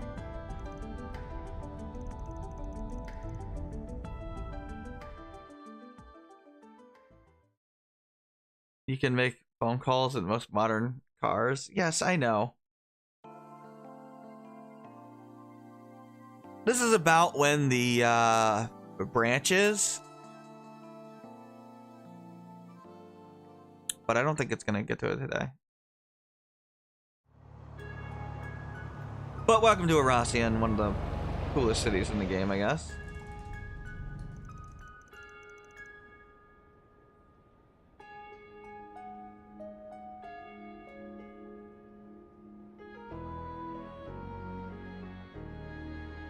Yeah, this is the old capital when it used to be monarchy, basically. We finally made it to Erosian. It's easy to tell that it's a city with a storied history just by looking at these buildings. I believe I heard the oldest cathedral in all of Calvert can be found in the eastern part of the city. We only have access to one part of the city You right heard now. right. I filmed there a few times myself. That place is always swarming with tourists. Oh, isn't there like a super huge castle here too? I'm sure that won't be relevant at all, Fairy. Don't worry about it. There is a palace, yes, though it was left in ruins during the revolution. Yeah, not important. I wouldn't worry It's about called it. Vashtar Palace, and it was once the center of the old Calvard Kingdom. Yeah, obviously it's where the king used to be. Bet that's a decently popular tourist spot, too. Probably. Wait, what's that? That thing's called an orbital tram. It'll take you Of course anywhere it to is. Rossion. An orbal tram. Because everything's orbal. They're good for scenic drives, but they ain't Yeah, exactly the built for palace isn't speed. important. I wouldn't worry I'd about only it. hop on one when you've got time to kill. No one would ever set up inside an evil palace. Darn, there goes that plan. What'd you say? They ain't exactly built for speed. I'd only hop on one when you got time to kill. Sorry, Fairy. We can ride one the next time we visit. You know, you're assuming there is a next time reset when, you know, we've literally seen Almata literally be willing to blow up an entire village, so... You know, I'd probably get on the tram now, just in Come here case a you never few get the times chance for work to. before, but I never thought I'd return under these circumstances. Well, I've taken the liberty I to mean- reserve 2 rooms for us at a nearby hotel. When would we ever think that, you know, nuke would go off? Awesome. You're a lifesaver, Master. It's not always easy to book rooms on such short notice. Well, when you can punch people to death, it helps.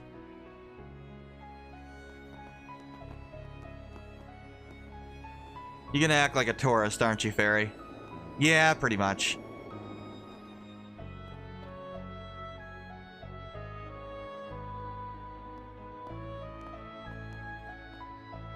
Marielle?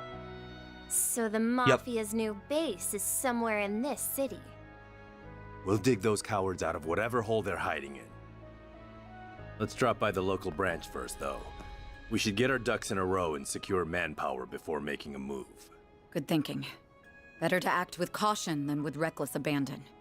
While we're there, we should take the time to speak with the survivor. We may learn a thing or two from them. Hopefully so. Must have been another survivor from Creil. yeah. I don't remember who Your it folks is. are here, aren't they, Elaine? Are you planning to pay them a visit? I imagine by survivor they mean someone that just happened to be outside town. Far enough away. No. I'm only interested in handling the task at hand. Maybe it's Hans. Because he was the delivery guy, right? He might have been, like, on a delivery or something. And I believe our temporary collaborator shares my sentiment. Indeed. Oh, hey, I Ren. will assist you all to the best of my ability.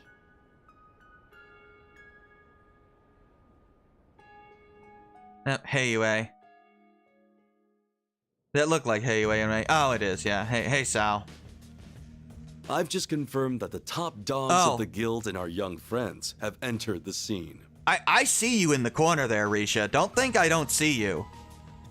We are still in the process of gathering intelligence on the enemy, but once our analysis is complete, I will be counting on you to do your part, Yin. I could see your outfit there.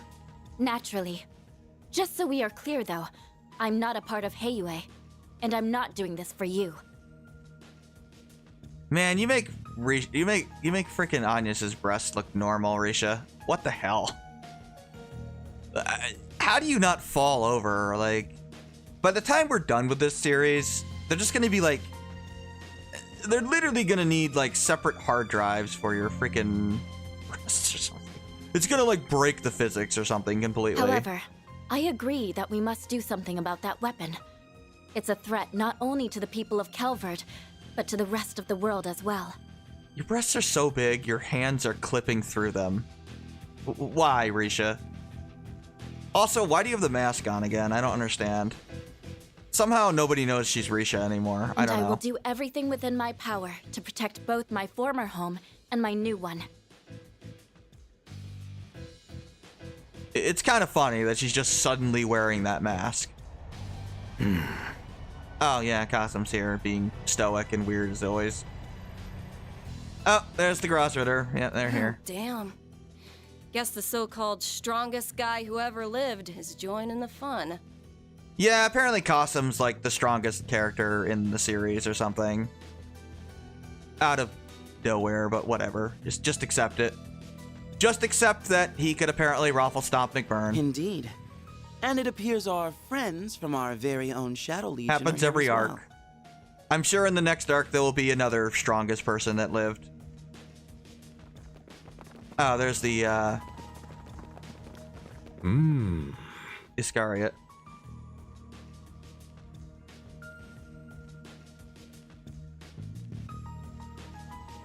He might be stronger than Shizuna, I don't know. Qasim's kind of stoic and weird. I don't know. He's clearly set up for future things. I would not expect him to be... Oh, Shizuna's here. There are a lot of powerful players here. No We've kidding, got the Shizuna. Mafia, the Gardens, and all these other random groups. I mean, you're kind of random here. We have our work cut out for us, don't we? On the contrary, I believe we could have this whole ordeal settled by the end of the day.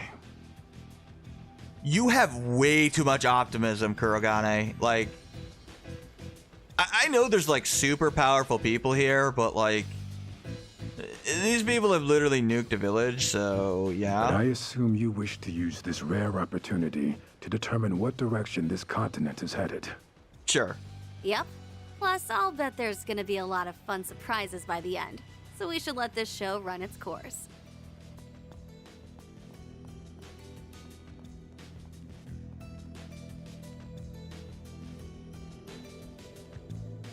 Can't say I'm thrilled about having another run-in with that freak from the Gardens. Oh, hey, Walter.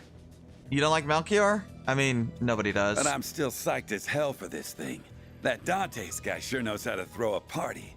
You have a strange definition of a party, Walter. Well, good host or no, that man is a veritable monster. He's almost as bad as our friend in the silly blue coat. Almost? The guy nuked a village. What do you mean? Hey now, I resent that. I'll have you know I'm a model gentleman. You are literally the reason why Almata exists. No, you are most certainly not.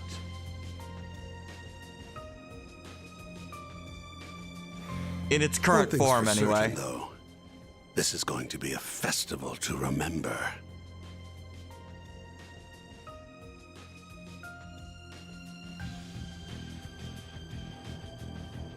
Yeah, you missed it. He walked in, did his evil monologue, and that's like it. We're here now instead.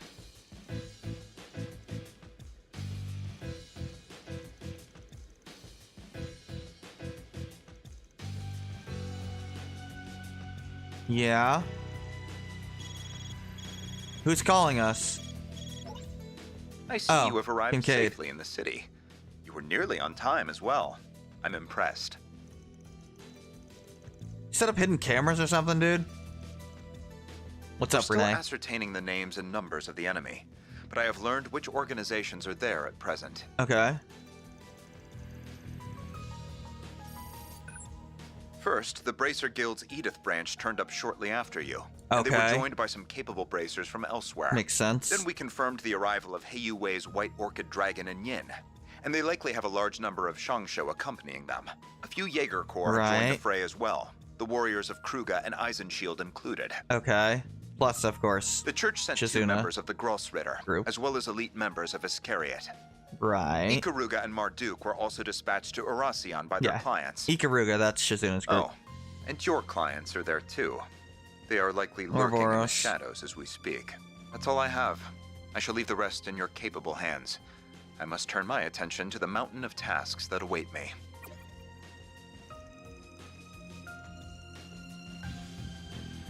Yeah, that sucks. Oh yeah, Nidhogg is also here, apparently. And some other group that we've never heard of before. I guess it's another Jaeger Corps. Yeah, Nidhogg, like, it's gotta be the least developed Jaeger Corps in the entire freaking series. I don't know. For ones that keep showing up, they, like, don't tell us anything about them. It's weird. Scorpions versus Hana. Oh yeah, for some reason the Dolar family mafia group is here too, even though they're so irrelevant. Stillwater Fleet. Zect Arms is the other arms company. I don't remember what Stillwater Fleet is.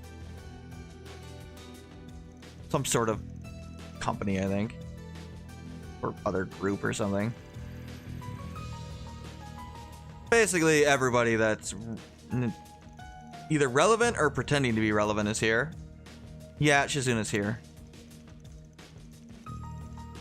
Yeah, Kasam's here. Apparently Fairy can also smell people now, too.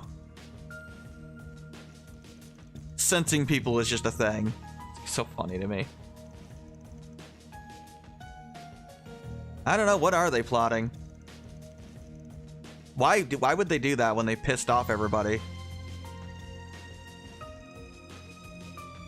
It's kind of weird considering the fact that they're literally outnumbered like 100 to 1.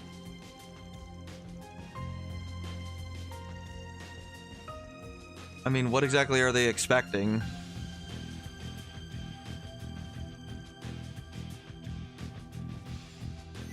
Yeah? Oh, Genesis? Huh. Why is it going off? What's going on?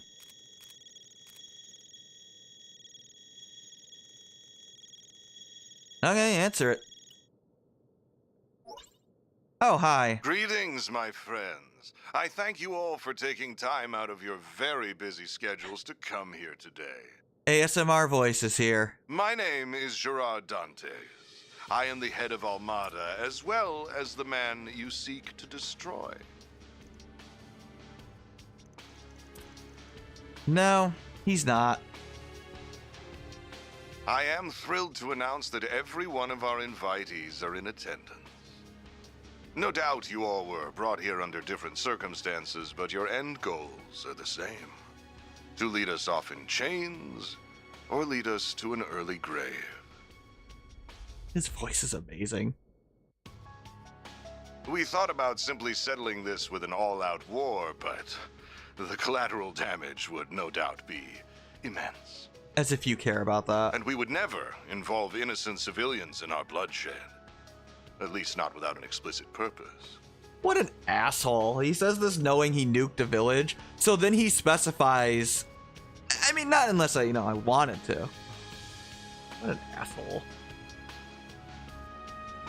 So we went back to the drawing board, and we found a far more elegant solution. We decided to host a game. One that would make clever use of the sprawling labyrinth of underground ruins just below this city. Wait, what are you talking about? The concept is quite simple. We will have you all engage in a fierce competition where you will proceed to slaughter one another like rabid animals. Why would we do that instead of just killing you? Did you think this through? These ruins have existed since the days when this country was a kingdom, and when this city was its capital. They shall serve as the arena for our game. Once you have bathed in the blood of your peers, you will earn the right to challenge one of my pawns. Should you take all of my pieces, the last team standing will have the opportunity to checkmate me here in Vashtar Palace. You mean you're in the evil palace of the old monarchy? Oh. Never could have seen that coming. That is the long and short of it. Apparently he wants us to fight everybody and everybody to fight each other for some reason. I mean, it seems like an insane idea. I mean, why would we ever go along with this? I should mention that participation is compulsory, so I would not skip out on this if I were you. That is, if you value your own lives as well as those of the 280,000 innocents in this city. Oh. That's why. Apparently he'll nuke all of Aracian and murder 300,000 people. If we say no. So you're Bane, huh? Yeah. Yeah, pretty much. He's basically Bane. Well, he is. I mean, what do you want me to say? It's literally Bane's plan. I don't know what to tell you.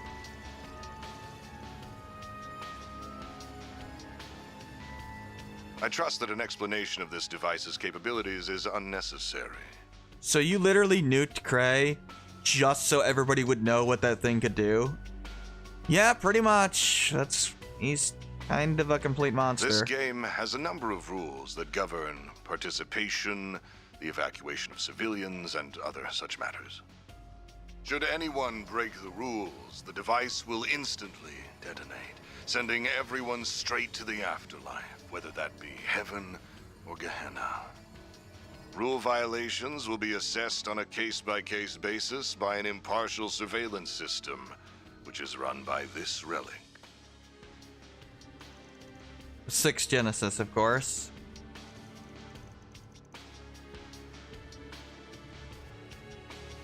The device's judgment is absolute. Do not think you can pull the wool over its all-seeing eye. I'm glad you're enjoying yourself, Shizuna. I don't know what you said. It's so weird.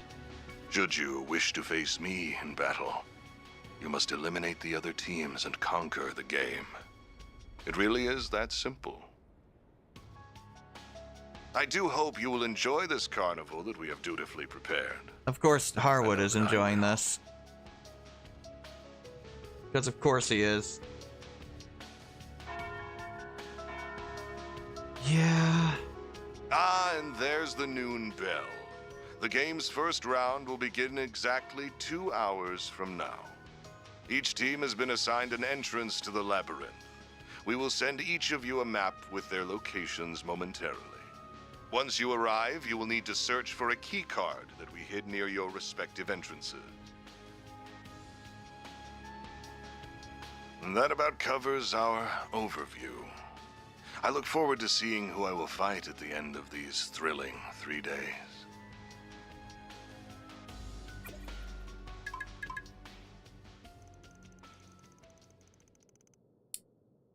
Yeah, here's the rules.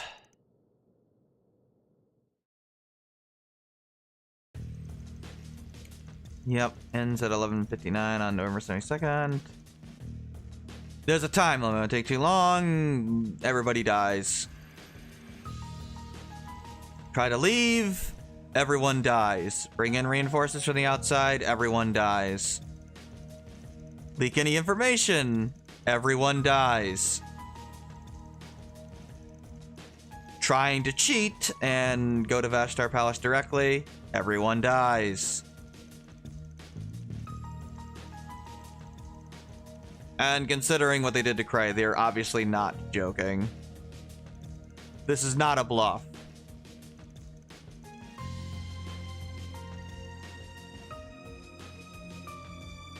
He is literally creating effectively hunger-like games for his own entertainment and amusement.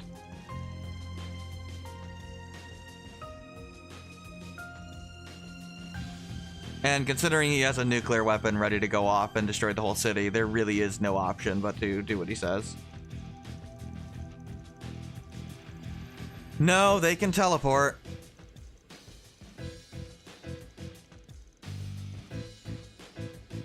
But Van's right, like...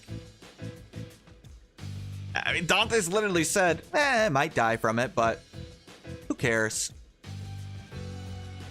They are completely insane, yes.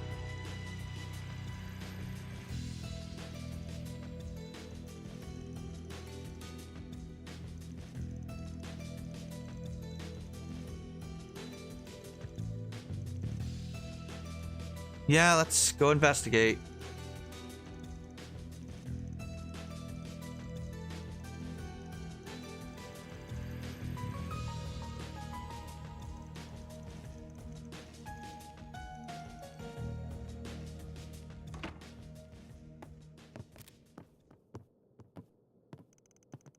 These are all the rules. You might have an idea.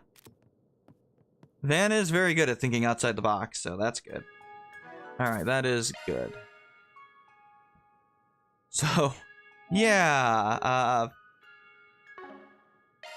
apparently we're gonna do the Hunger Games next time.